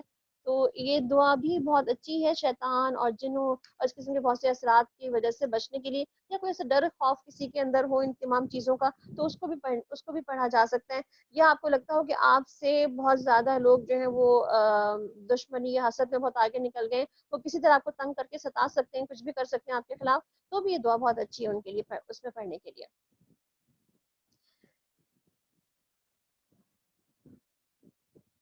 یہاں تک کہ جب وہ چیزیں اس نے دیکھ لیں، یہاں سے پڑھتے ہیں، میرا کام اس کے سوا نہیں کہ اللہ کی بات اس کے پیغامات پہنچا دوں۔ اب جو بھی اللہ اس کے رسول کی بات نہ مانے گا اس کے لیے جہنم کی آگ تیار ہے، اور ایسے لوگ اس میں ہمیشہ رہیں گے۔ یہ لوگ اپنی روش سے باز نہ آئیں گے یہاں تک کہ جب وہ چیز دیکھ لیں گے جس کا ان سے وعدہ کیا جا رہا ہے تو انہیں معلوم ہو جائے گا کہ کس کے مددگار کمزور ہیں اور کس کا جو ہے گروہ تعداد میں کم ہے۔ کہو کہ میں نہیں جانتا جس چیز کا تم سے وعدہ کیا جا رہا ہے، قریب ہے کہ میرا رب اس کے لیے کوئی لمبی مدت مقرر فرماتا ہے۔ وہ عالم الغیب ہے، اپنے غیب پر کسی کو مطلع نہیں کرتا سوائے اس رسول کے جسے اس نے غیب کا علم دینے کے لیے پسند کر لیا ہو، اور تو اس کے آگے اور پیچھے محافظ لگا دیتا ہے تاکہ وہ جان سکیں کہ انہوں نے اپنے لیے رب کے پیغامات پہنچا دیے اور ان کے پورے ماحول کا احاطہ کیے ہوئے ہے، اور ایک ایک چیز کو اس نے گن رکھا ہے۔ یعنی کہ اللہ سبحانہ تعالیٰ کے فرشتے جو ہے وہ کوئی کمی بیشی نہیں کرتے، جو چیز بھی ہوتی ہے سب کچھ پورا کا پورا لکھ لیتے ہیں۔ یعنی کہ جتنی چیزیں کہی ہوتی ہیں اتنی ہی تعداد میں لکھ لیتے ہیں۔ کل بھی ہم نے بات کی کہ ہر ایک چیز چھوٹی بڑی لکھ لی جاتی ہے، اور ساتھ میں یہ بھی لکھ لی جاتی ہے کہ کس کی تعداد کتنی طور پر جو ہے وہ کی گئی ہے۔ سورہ المزمل۔ بسم اللہ الرحمن الرحیم يا أيها المزمل قم الليل إلا قليلا نصفه أو انقص منه قليلا أو زد عليه ورتل القرآن ترتيلا إنا سنلقي عليك قولا ثقيلا إن ناشئة الليل هي أشد وطئا وأقوم قيلا إن لك في النهار سبحا طويلا واذكر اسم ربك وتبتل إليه تبتيلا بسم الله الرحمن الرحيم يا رب أيها المزمل قم الليل إلا قليلا نصفه أو انقص منه قليلا أو زد عليه ورتل القرآن ترتيلا۔ اے اوڑھ لپیٹ کر سونے والے، رات کو نماز میں کھڑے رہا کرو، مگر کم آدھی رات یا اس سے کچھ کم کر لو یا اس سے کچھ زیادہ بڑھا دو۔ قرآن کو خوب ٹھہر ٹھہر کر پڑھو۔ یعنی کہ کیا کہا جا رہا ہے یہاں پہ قیام اللیل کی بات کی جا رہی ہے کہ رات کے بہت سے حصے ہیں، شروع اول رات بھی ہے، درمیانی رات بھی ہے اور آخری رات بھی ہے، اور اس میں کیا ہے کتنی تعداد میں قرآن پاک، کتنی تعداد میں نمازیں پڑھ لو کہ اس میں جو ہے قرآن کو زیادہ سے زیادہ پڑھا جا سکے۔ تو آپ اپنی تہجد کی 5 دنوں کو ڈیوائڈ کر سکتے ہیں کہ کتنے پارے جو ہے میکسیمم آپ ان 5 دنوں میں اپنی رات کی نماز میں قیام اللیل میں آپ پڑھ سکتے ہیں خود ہی سے، کیونکہ ظاہر سی بات ہے کہیں کوئی تراویح کے لیے ہم نہیں جا سکتے اس دفعہ، اور خود بھی جتنی گھر میں ہم نے پڑھی ہوگی سب نے اپنی اپنی جتنی صورتیں یاد ہوں گی وہ پڑھ لی ہوں گی، یا کچھ کسی نے دیکھ کر پڑھ لیا ہوگا، تو وہ بھی تعداد اس کی زیادہ نہیں ہوگی، تو کم از کم اپنی آخری راتوں کو ہم اس طرح پلان کر لیں۔ اور قرآن کو بیسکلی وہی بات ہے نا کہ پڑھنا کیسے ہے، رتل القرآن ترتیلا، ترتیل کے ساتھ پڑھنا ہے، رک کر کے، ٹھہر کر کے، سمجھ کر کے۔ اب آپ نے ماشاءاللہ تجوید کے اچھے خاصے رول پڑھ لیے، مخارج پڑھ لیے، تو اب کوشش یہ ہونی چاہیے قرآن جتنا بھی پڑھیں تھوڑا یا زیادہ اس کو اسی طرح سے قواعد اور اصولوں کو، مخارج کا خیال رکھ کر کے پڑھیں انشاءاللہ۔ ہم تم پر ایک بھاری کلام نازل کرنے والے ہیں، در حقیقت رات کا اٹھنا نفس پہ قابو پانے کے لیے بہت ہی کارگر ہے۔ یعنی قیام اللیل بیسکلی انسان کی بہت سی کہتے ہیں نا کہ انسان کی پرسنالٹی ڈیولپمنٹ میں آپ کو بہت ساری چیزوں کو یہ چیز بھی ہیلپ کرتی ہے کہ آپ اپنی نیند کو کیسے آپ کٹ ڈاؤن کر کے آپ اٹھ جاتے ہیں، اور اس کے بعد اپنی ارلی کہتے ہیں نا اس وقت ایسا ٹائم ہوتا ہے نا خاموشی والا، جس وقت آپ اپنی تمام آپ کی جو سینسز جو ہے نا وہ جاگ جاتی ہیں اور تمام اطراف خاموش ہوتا ہے، تو آپ نا بہت اچھا غور و فکر کر سکتے ہیں، اپنے بارے میں سوچ سکتے ہیں، اپنے مستقبل کی پلاننگ کر سکتے ہیں، اپنے گناہوں کو یاد کر کے استغفار کر سکتے ہیں۔ تو یہ بہت اچھا ٹائم ہوتا ہے اگر آپ کا خیال، اور ابھی بھی آپ ماشاءاللہ سے سیری میں اٹھ رہے ہوں گے سارے کے سارے ہی، تو اور محسوس بھی کر رہے ہوں گے کہ یہ ٹائم کتنی خاموشی کا ٹائم ہوتا ہے، سب لوگ خاموشی سے اپنے اپنے گھروں میں لگے ہوتے ہیں اور کوئی شور شرابہ نہیں ہوتا اور آپ خاموشی کو انجوائے کر رہے ہوتے ہیں۔ تو یہ بہت اچھا وقت ہے انسان کی، یہ اپنی تمام اپنی سینسز کو فوکس کرنے کے لیے۔ اور قرآن ٹھیک ٹھیک پڑھنے کے لیے زیادہ موزوں تر ہے، یعنی کہ یہ وقت قرآن پڑھنے کے لیے بھی بہت موزوں تر ہے کہ جس وقت کوئی ڈسٹربنس نہیں ہے آپ کے لیے۔ دن کے اوقات میں تو تمہارے لیے بہت سی مصروفیات ہیں، اپنے رب کا نام ذکر کیا کرو اور اس سے کٹ کر اسی کے ہو رہو۔ وہ مشرق اور مغرب کا مالک ہے اور اس کے سوا کوئی اور الہ نہیں ہے، لہٰذا اسی کو اپنا وکیل بنا لو، اور جو لوگ باتیں بنا رہے ہیں ان پر صبر کرو اور شرافت کے ساتھ ان سے علیحدہ ہو جاؤ۔ ان جھٹلانے والے خوشحال لوگوں سے نمٹنے کے لیے کا کام تو تم مجھ پر چھوڑ دو اور انہیں کچھ ذرا دیر اسی حال میں رہنے دو۔ ہمارے پاس ان کے لیے بھاری بیڑیاں ہیں، بھڑکتی ہوئی آگ اور حلق میں پھنسنے والا کھانا اور دردناک عذاب ہے۔ اس دن یہ ہوگا جس دن پہاڑ زمین لرز اٹھیں گے اور پہاڑوں کا حال ایسا ہو جائے گا جیسے ریت کے ڈھیر ہیں جو بکھرے جا رہے ہیں۔ تم لوگوں کے پاس ہم نے اسی طرح ایک رسول تم پر گواہ بنا کر بھیجا ہے، جس طرح ہم نے فرعون کی طرف ایک رسول بھیجا تھا۔ فرعون نے اس رسول کی بات نہ مانی تو ہم نے اس کو بڑی سختی کے ساتھ پکڑ لیا۔ اگر تم ماننے سے انکار کرو گے تو اس دن کیسے بچ جاؤ گے جو کہ بچوں کو بوڑھا کر دے گا اور جس کی سختی سے آسمان پھٹا جا رہا ہوگا۔ اللہ کا وعدہ تو پورا ہو کر ہی رہنا ہے، یہ ایک نصیحت ہے۔ اب جس کا جی چاہے اس رس کی طرف جانے کا راستہ اختیار کرے۔ انتہائی طویل دن ہوگا، اتنا طویل دن ہوگا کہ جیسے کہ 50,000 سال کا دن، تو اتنے میں تو بچے بھی بوڑھے ہو جائیں گے نا۔ اے نبی صلی اللہ علیہ وسلم، تمہارا رب جانتا ہے کہ تم کبھی 2 تہائی رات کے قریب اور کبھی آدھی رات اور کبھی 1 تہائی رات عبادت میں کھڑے رہتے ہو، اور تمہارے ساتھیوں میں سے بھی ایک گروہ یہ عمل کرتا ہے۔ تہجد کے اوقات بتائے جا رہے ہیں، اور یہ بھی کہا جا رہا ہے کہ آپ صلی اللہ علیہ وسلم کا دیکھا دیکھی بہت سارے صحابہ کرام بھی اسی روش پہ چلتے تھے۔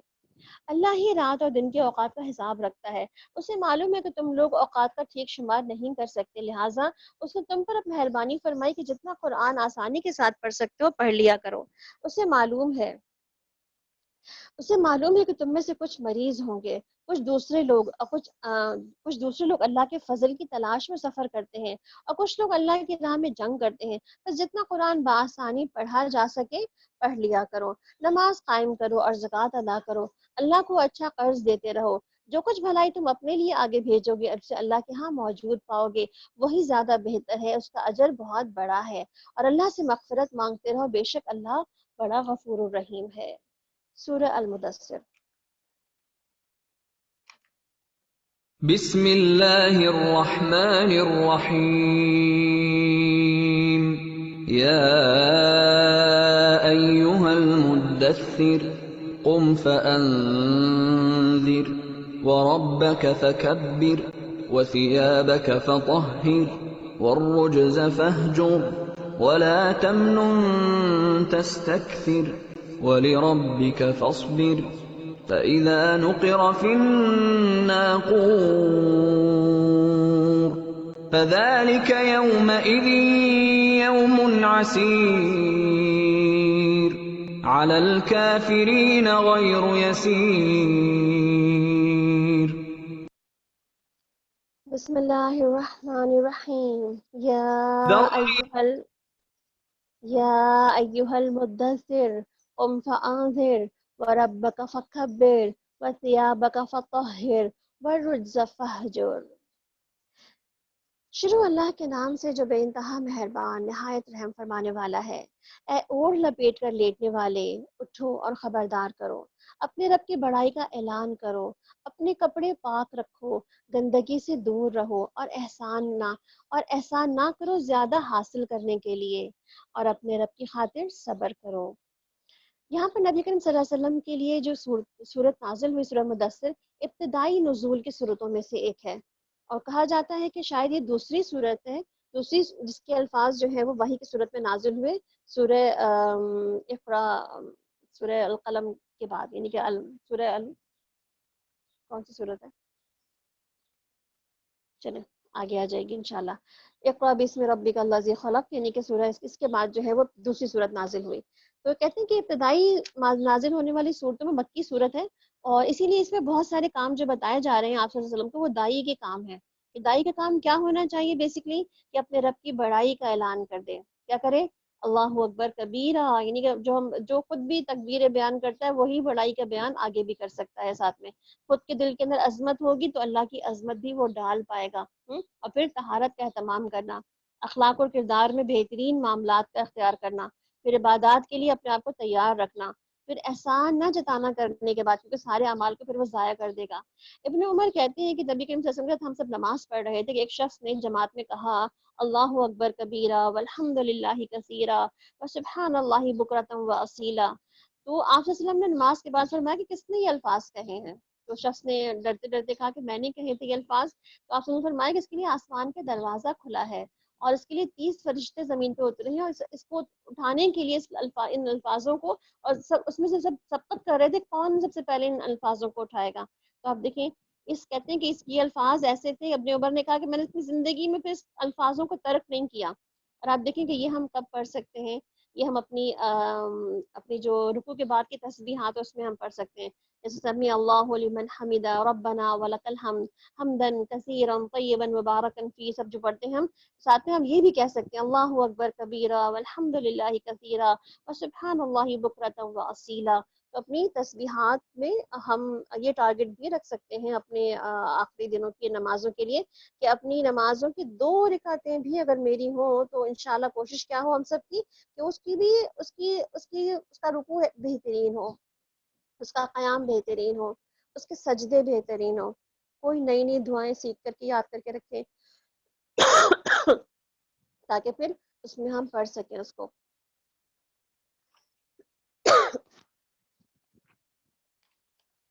فَإِذَا نُقِرَ فِي النَّاقُورِ، اور جب سور میں پھونک مار دی جائے گی، وہ دن بڑا ہی سخت ہوگا، کافروں کے لیے ہلکا نہ ہوگا۔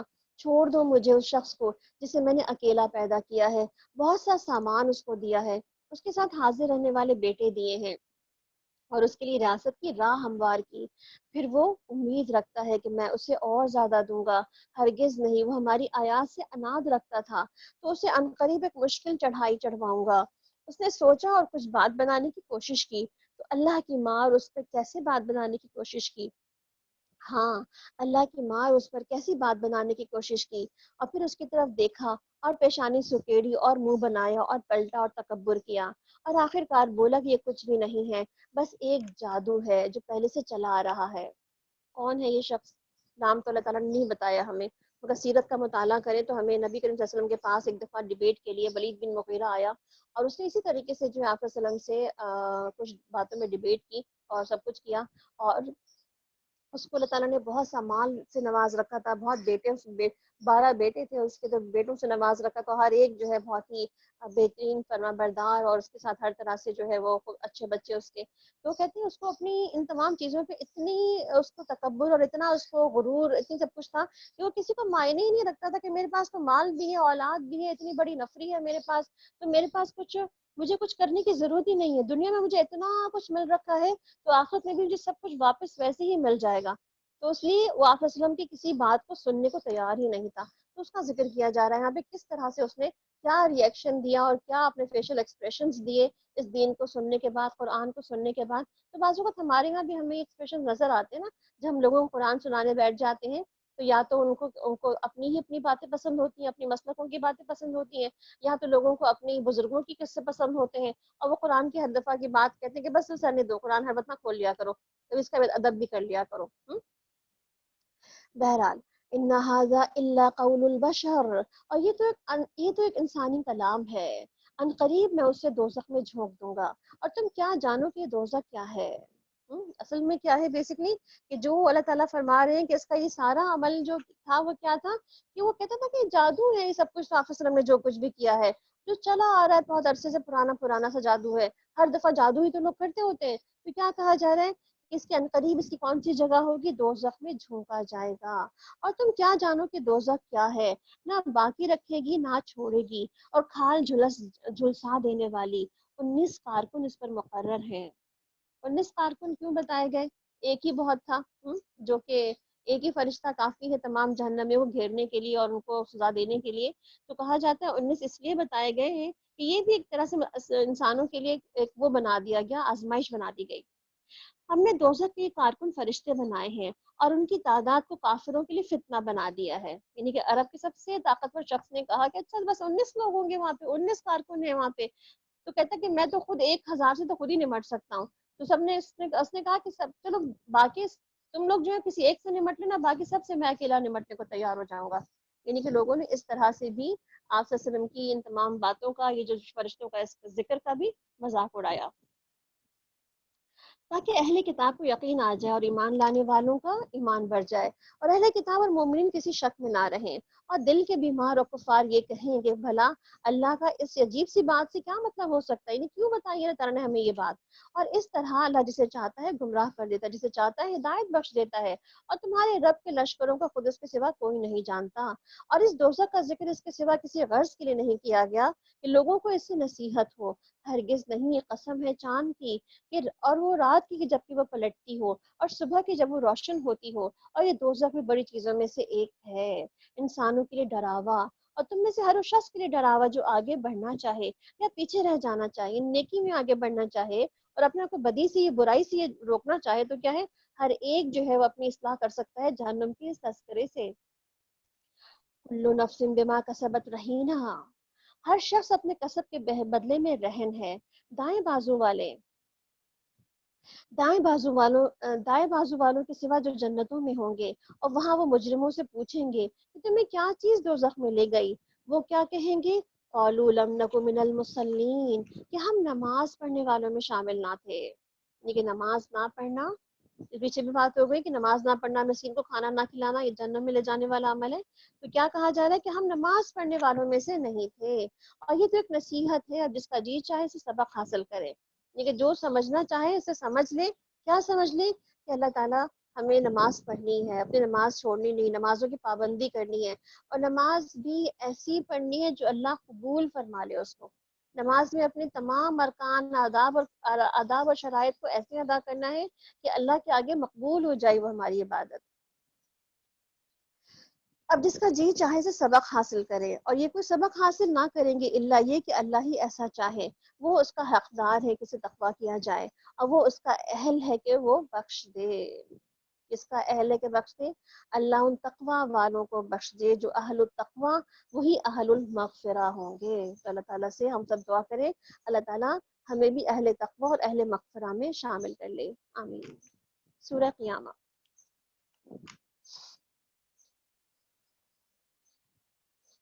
بسم اللہ الرحمن الرحیم. لا اقسم بیوم القیامہ ولا اقسم بالنفس اللوامہ.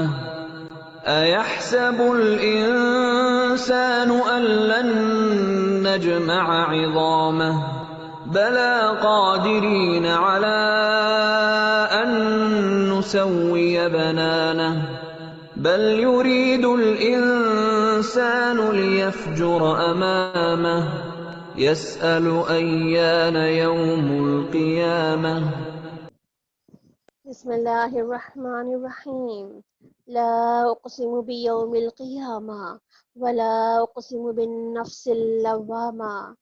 نہیں میں قسم کھاتا ہوں قیامت کے دن کی، اور نہیں میں قسم کھاتا ہوں ملامت کرنے والے نفس کی.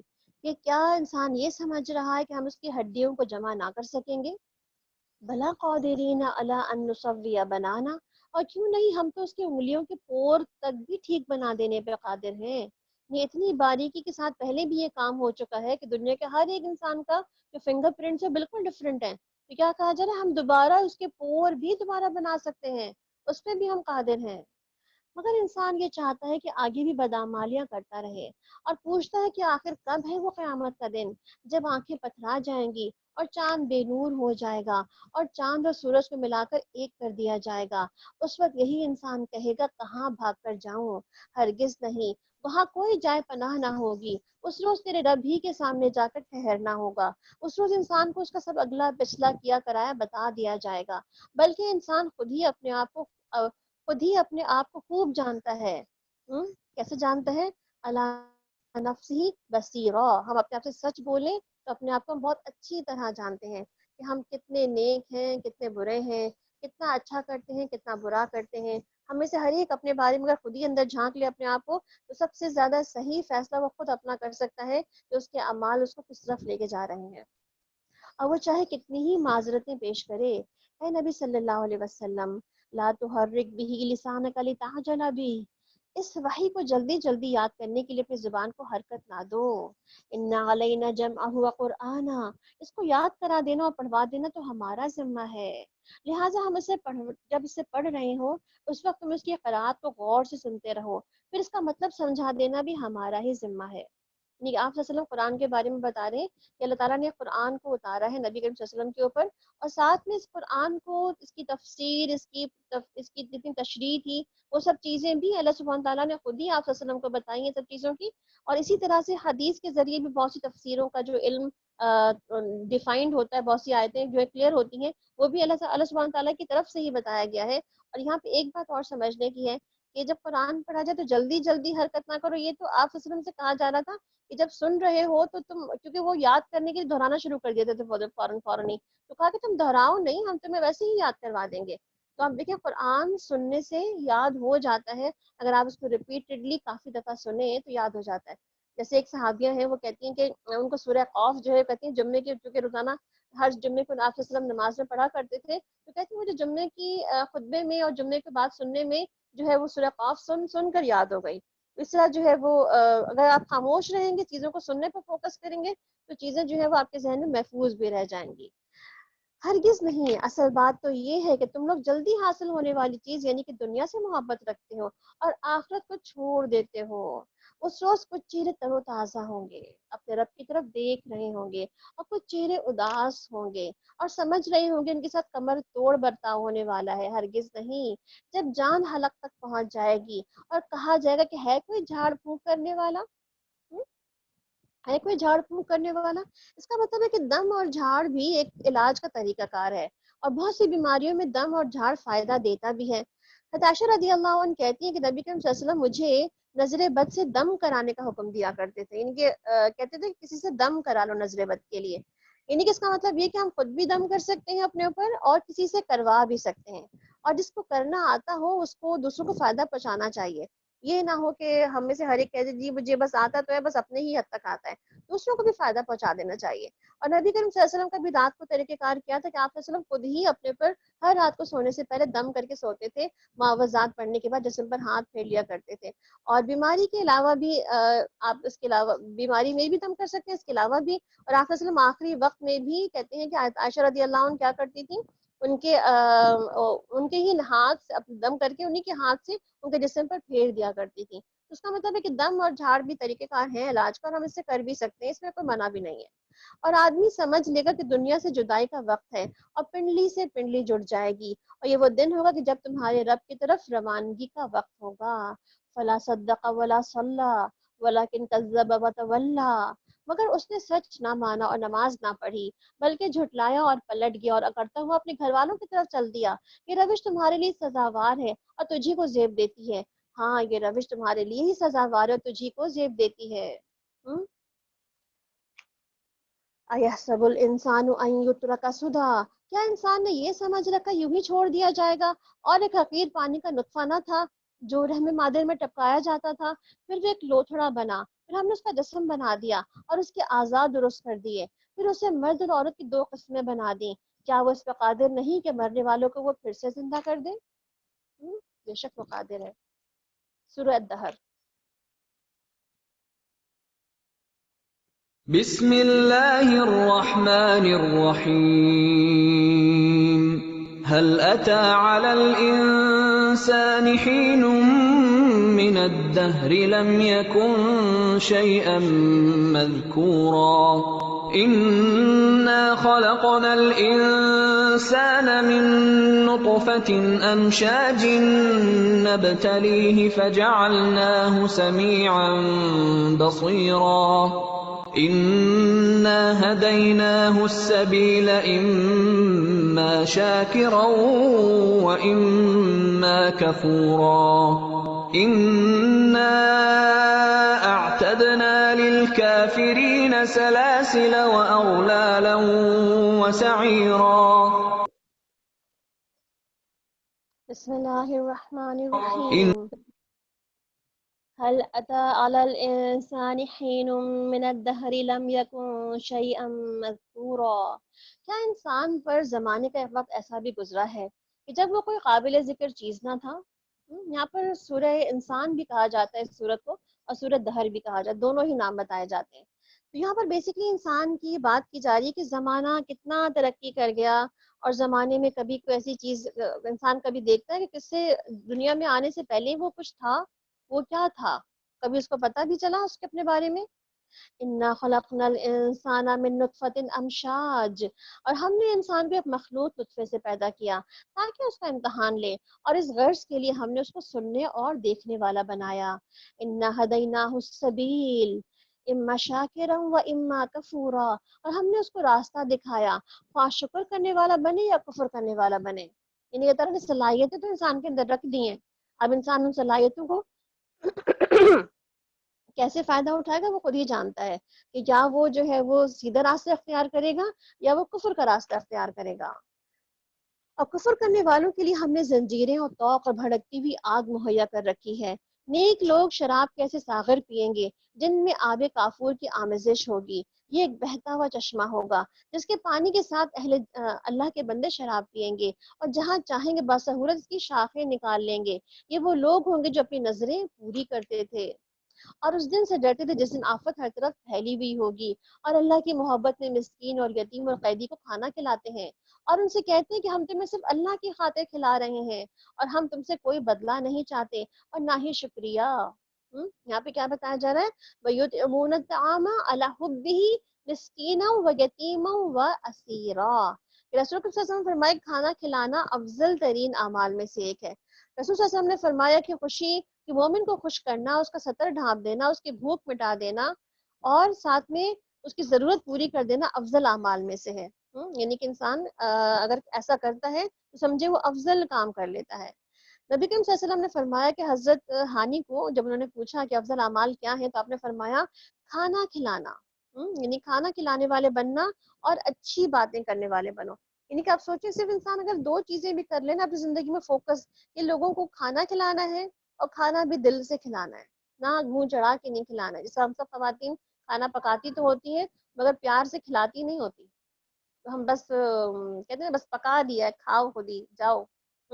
تو ہم پکائیں بھی پیار سے اور کھلائیں بھی پیار سے، تو ہی جو ہے یہ افضل اعمال میں سے ہمارے لیے بھی بن سکتا ہے، کیونکہ ہم گھروں میں شاید بہت سے کھانے پکا کے ہم لوگوں کو کھلانے والے نہ بنے، کم از کم اپنے گھر والوں کو تو کھانا کھلاتے ہی ہیں ہم، اور اس طرح بہت سے لوگوں کو ہم دعوت دے کے بھی کھانا کھلاتے ہیں۔ تو کبھی بھی کھانا بنا کے کھلائیں تو یہ حدیث یاد کر لیں کہ یہ سب سے افضل اعمال میں سے کھانا کھلانا۔ تو اس کا مطلب کیا ہے کہ جب بھی بنائیں خوش ہو کے بنائیں، اچھے سے بنائیں، کم بھی بنائیں یا زیادہ بھی بنائیں، خوش ہو کے بنائیں اور خوش ہو کے لوگوں کو کھلائیں۔ اور پھر اس پہ کوئی تنقید بھی کرے نا، اگر اچھا نہیں بنا، مزے کا نہیں ہے، نمک کم ہے، مرچی کم ہے، کوئی بات نہیں، خوشی سے سن لیں، کوئی بات نہیں، اللہ نے جتنی توفیق دی تھی اتنا آپ نے محنت سے کر لی تھی اس کے اندر۔ پھر آپ صلی اللہ علیہ وسلم نے ایک اور جگہ فرمایا کہ تم میں سے بہترین وہ ہے جو کھانا کھلائے۔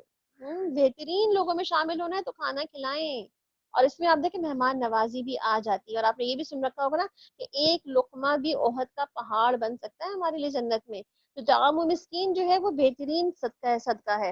اور آپ دیکھیں اسی طرح کے ہمارے پاس بہت سارے جو ہے وہ ویلفیئر آرگنائزیشنز میں باقاعدہ اس کی کیٹیگری ہوتی ہے جس میں لوگ کام کر رہے ہوتے ہیں، اور بہت سارے جو ہے اس قسم کے لوگوں کو کھانا کھلانے کا کام ہو رہا ہوتا ہے۔ جیسے ہمارے ہاں آپ دیکھیں ویلفیئر کے اداروں میں آپ دیکھ سکتے ہیں کہ عالمگیر میں، یا پھر یہ کہ سیلانی ویلفیئر میں، اس کے علاوہ یہ کہ الہدا کے تحت بھی ماشاء اللہ سے یہ والا کام ہوتا ہے کہ جس میں مسکین کو کھانا کھلانے کا اہتمام کیا جاتا ہے۔ تو یہاں سے ہمیں ایک بات تو یہ پتہ چل گئی کہ کھانا کھلانا بہترین صدقہ ہے، تو چاہے اپنوں کو کھلائیں یا چاہے دوسروں کو کھلائیں، یا چاہے کھانے کے لیے ہم ان کو پکا کے کھلائیں یا کھانے کے لیے ہم ان کو راشن پرووائڈ کر دیں، دونوں ہی سیم ہو جاتے ہیں۔ اِنَّا نَخَافُ مِن رَبِّنَا يَوْمًا عَبُوسًا قَمْطَرِيرًا۔ اور وہ اور ہمیں تو اپنے رب سے اس دن کے عذاب کا خوف لاحق ہے جو سخت مصیبت کا انتہائی طویل دن ہوگا۔ بس اللہ تعالیٰ انہیں اس دن کے شر سے بچا لے گا اور انہیں تازگی اور سرور بخشے گا۔ یعنی کہ لوگ تعریف کریں یا نہ کریں، اللہ تو تازگی اور سرور بخشی دیں گے اگر آپ نے نیک نیتی کے ساتھ ہی سارا کام کیا ہوگا تو۔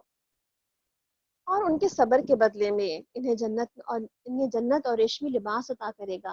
وہاں اونچی مسندوں پر تکیے لگائے بیٹھے ہوں گے، نہ انہیں دھوپ کی گرمی ستائے گی نہ جاڑے کی ٹھنڈک، اور جنت کی چھاؤں ان پر جھکی ہوئی سایہ کر رہی ہوگی، اور اس کے پھل ہر وقت ان کے بس میں ہوں گے، یعنی کہ ہاتھوں کی ریچ میں ہوں گے، جب چاہے توڑ لیں۔ ان کے آگے چاندی کے برتن اور شیشے کے پیالے گردش کرائے جا رہے ہوں گے، شیشے بھی وہ چاندی کی قسم کے ہوں گے جن کو منتظمین جنت نے بہت ٹھیک اندازے کے ساتھ بھرا ہوگا، اور وہاں ان کو ایسی شراب کے جام پلائے جائیں گے جس میں سونٹ کی آمیزش ہوگی، اور یہ جنت کا ایک چشمہ ہوگا جس کو سلسبیل کہا جاتا ہے۔ سبحان اللہ، کیا خوبصورت جو ہے وہ ڈسکرپشن ہے جنت کی، اللہم اجعلنا منہم۔ ان کی خدمت کے لیے ایسے لڑکے دوڑتے پھر رہے ہوں گے جو ہمیشہ لڑکے ہی رہیں گے، تم انہیں دیکھو گے تو سمجھو گے کہ موتی ہیں جو بکھیر دیے گئے ہیں، جدھر بھی نظر تمہاری ڈالو گے نعمتیں ہی نعمتیں، اور ایک بڑی سلطنت کا سر و سامان تمہیں نظر آئے گا۔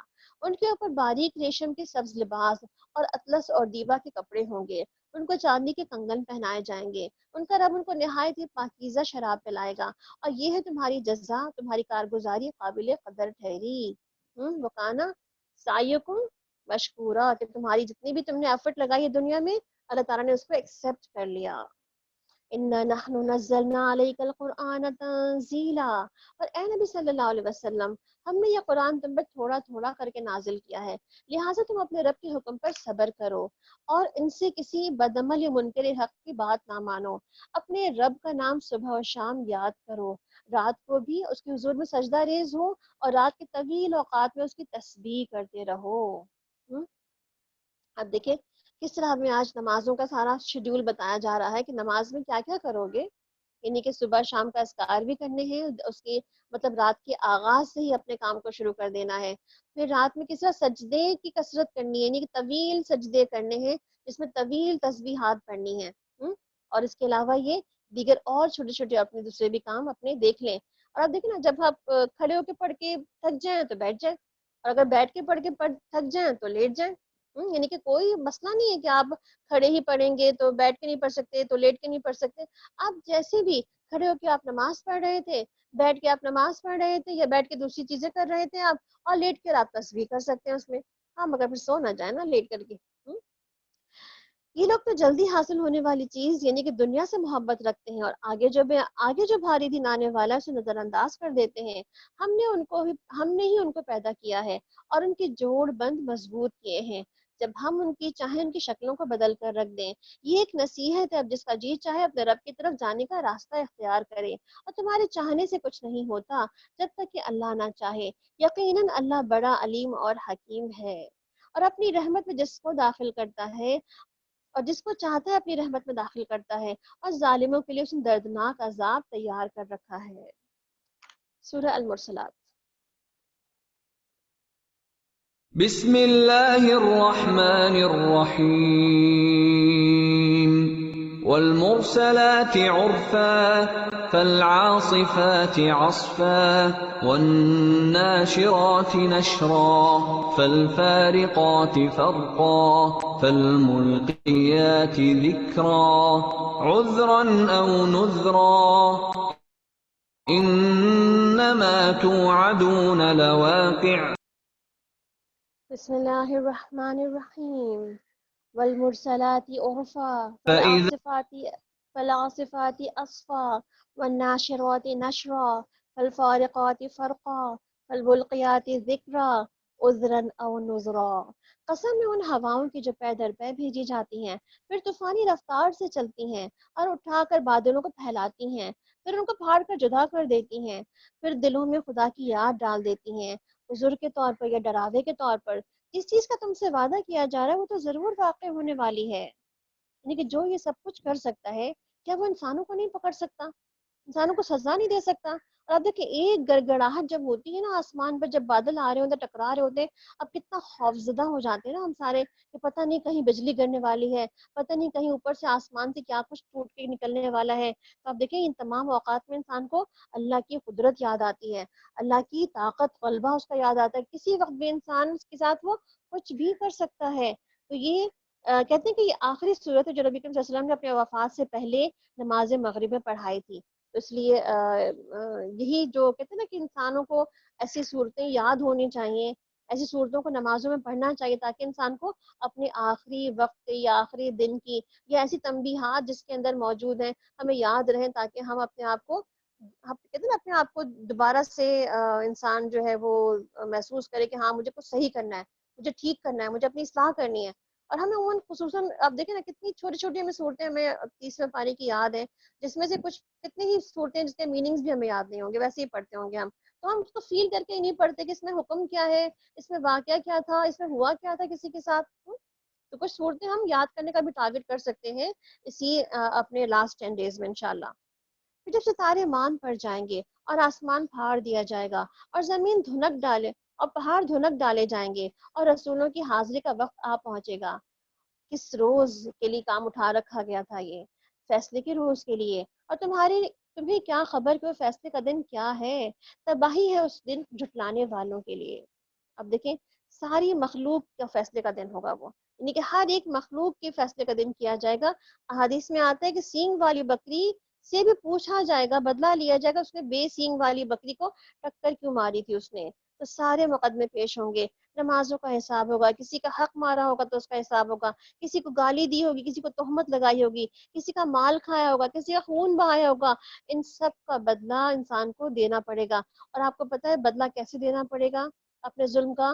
وہاں پر ہمیں اپنی نیکیوں کی صورت میں بدلہ دینا پڑے گا۔ سوچیں مظلوم کیا کرے گا؟ پھر ہماری نیکیاں کچھ چھوڑے گا ہمارے پاس؟ کچھ بھی نہیں چھوڑے گا، سب اٹھا کے لے جائے گا وہ۔ اور جب نیکیاں نہیں ہوں گی ہمارے پاس تو پھر کیا ہوگا؟ پھر مظلوم کے جو گناہ ہوں گے وہ ہمارے پر ڈال دیے جائیں گے اور ہمیں وہ بھی بھگتنے پڑیں گے پھر. سوچیں کتنا وہ سخت دن ہے، کتنا وہ زبردست فیصلے کا اور انصاف کا دن ہے کہ اس دن کیا آج ہی ہم نے آج تیاری کرنی ہے اس کے لیے. الم نہلک الاولین، کیا ہم نے اگلوں کو ہلاک نہیں کیا، پھر انہیں کے پیچھے ہم نے بعد والوں کو چلتا کریں گے. مجرموں کے ساتھ ہم یہی کچھ کیا کرتے ہیں. تباہی ہے اس روز جھٹلانے والوں کے لیے. کیا ہم نے ایک حقیر پانی سے تمہیں پیدا نہیں کیا، ایک مقررہ وقت تک اس کو ایک محفوظ جگہ ٹھہرائے رکھا. کیسے ایک انسان کے بچے کو بنانے کے لیے اس کے لیے ایک پراپر پلیسمنٹ رکھی اللہ سبحانہ تعالیٰ نے. تو دیکھو ہم اس پر قادر تھے اور ہم اس پہ بہت اچھی قدرت رکھنے والے ہیں، یعنی کہ انسان کے بس کی بات نہیں ہے یہ سب کچھ. تباہی ہے اس روز جھٹلانے والوں کے لیے. کیا ہم نے زمین کو سمیٹ کر رکھنے والی نہیں بنایا، زندوں کے لیے بھی اور مردوں کے لیے بھی. سب کچھ سمیٹ رکھا ہے نا اس زمین نے ہم سب کو اس کے اندر ہی، اور سب کچھ جو ہے چھپا لیتی ہے اپنے اندر ہی. ہمارے گناہ بھی، ہماری گناہ بھی، غلطیاں کوتاہیاں بھی، سب کچھ دفن کر دی جاتی ہیں، اس کے اندر کچھ چھپ جاتا ہے. اور بلند و بالا پہاڑ جمائے اور تمہیں میٹھا پانی پلایا. اور تباہی ہے اس روز جھٹلانے والوں کے لیے. چلو اب اسی چیز کی طرف جس کو تم جھٹلایا کرتے تھے، چلو اس کے سائے کی طرف جو 3 شاخوں والا ہے، نہ ٹھنڈک پہنچانے والا نہ ہی آگ کی لپٹ سے بچانے والا. وہ آگ محل جیسی بڑی بڑی چنگاریاں پھینکے گی، گویا کہ وہ زرد اونٹ ہیں. تباہی ہے اس روز جھٹلانے والوں کے لیے. یہ وہ دن ہے جس میں وہ کچھ نہ بولیں گے اور نہ انہیں موقع ہی دیا جائے گا کہ وہ بول سکیں، کوئی عذر پیش کر سکیں. تباہی ہے اس روز جھٹلانے والوں کے لیے. یہ فیصلے کا دن ہے اور ہم نے تم سے پہلے گزرے ہوئے لوگوں کو جمع کر دیا ہے. اب اگر کوئی چال تم چل سکتے ہو میرے مقابلے میں تو چل دیکھو. تباہی ہے اس دن جھٹلانے والوں کے لیے. متقی لوگ آج سایوں اور چشموں میں ہوں گے، جو پھل وہ چاہیں گے ان کے لیے حاضر ہوں گے. کھاؤ اور پیو اور مزے سے نہ مال کے سلے میں جو کچھ تم کرتے رہے ہو. نیک لوگوں کو تو ہم ایسی ہی جزا دیتے ہیں. تباہی ہے اس روز جھٹلانے والوں کے لیے. کھاؤ اور مزے کر لو، تھوڑے دن ہیں حقیقت میں تم لوگ مجرم ہو. تباہی ہے اس کو جھٹلانے والوں کے لیے. اور جب ان سے کہا جاتا ہے کہ جھکو تو وہ نہیں جھکتے. تباہی ہے اس کو جھٹلانے والوں کے لیے. اب اس قرآن کے بعد کون سا کلام ایسا ہو سکتا ہے جس پر یہ ایمان لائیں؟ یعنی کہ اب تو کوئی کتاب آئے گی نہیں، اب تو کوئی کتاب نازل ہوگی نہیں، اس کے بعد کس کتاب کا ویٹ کر رہے ہو کہ بات مانو گے؟ اس کا مطلب ہے اسی کتاب کو ماننے کی ضرورت ہے. سورۃ النبأ.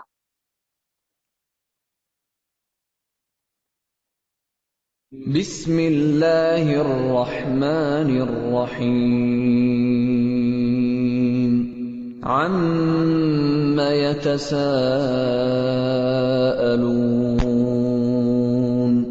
عن النبأ العظیم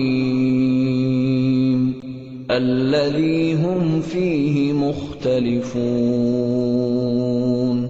كلا سيعلمون ثم كلا سيعلمون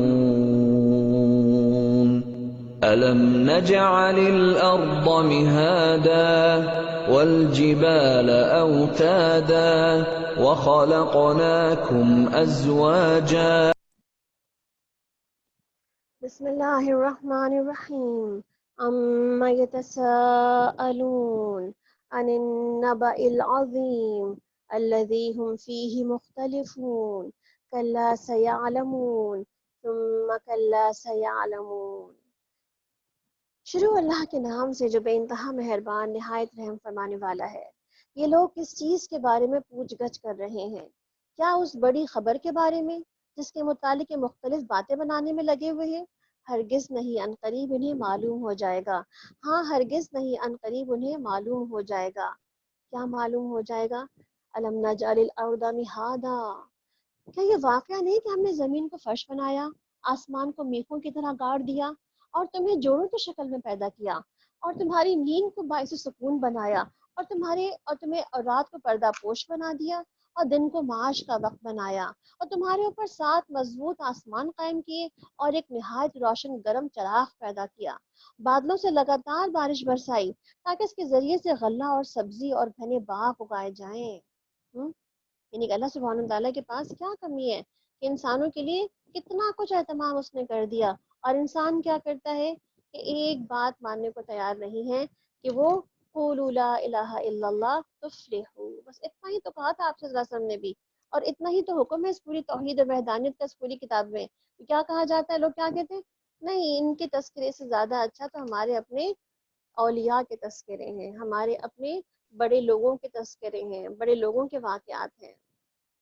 بے شک فیصلے کا ایک دن مقرر ہے جس روز سور میں پھونک مار دی جائے گی، تم فوج در فوج نکل آؤ گے، آسمان کھول دیا جائے گا حتیٰ کہ وہ دروازے ہی دروازے بن کر رہ جائے گا، اور پہاڑ چلا دیے جائیں گے یہاں تک کہ وہ سراب ہو جائیں جیسے کہ کبھی وہ تھے ہی نہیں. ہم؟ کبھی دیکھا آپ نے ایسی ویڈیوز؟ میری نظر سے ایسی ویڈیوز گزری ہیں جیسے کہ جب ایسے واقعات ہوئے ہیں کہیں پر، تو اس کی بہت اچھی ویڈیو میرے پاس تھی، مگر ٹائم کی وجہ سے میں نے آپ کو نہیں دکھائی یہاں پہ.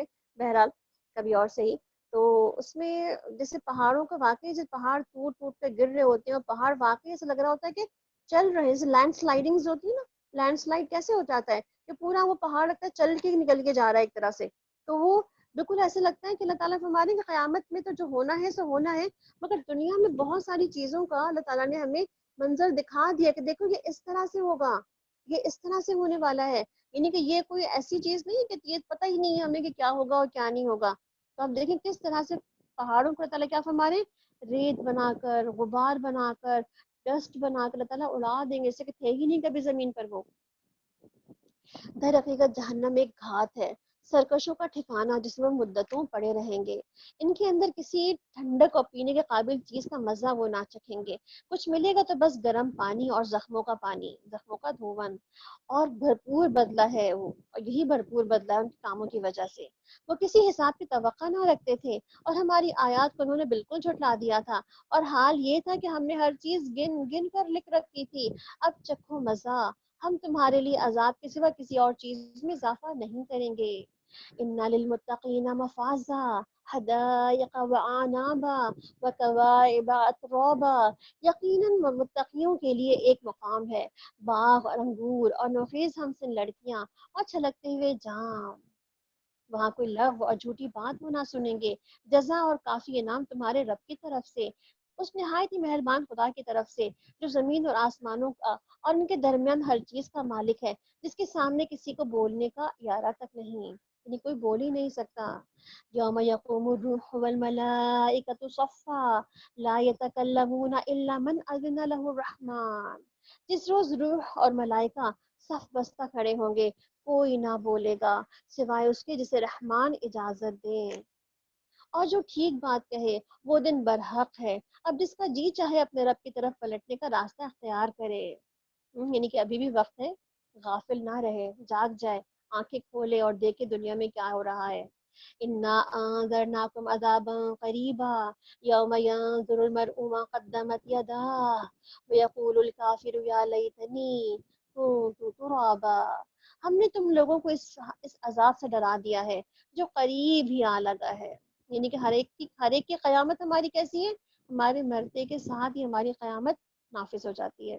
جس روز آدمی سب کچھ دیکھ لے گا، اس کے ہاتھوں سے اس نے آگے کیا بھیجا ہے، اور کافر پکار اٹھے گا کہ کاش میں خاک ہوتا، مجھے دوبارہ بنایا ہی نہ جاتا. سورہ النازعات.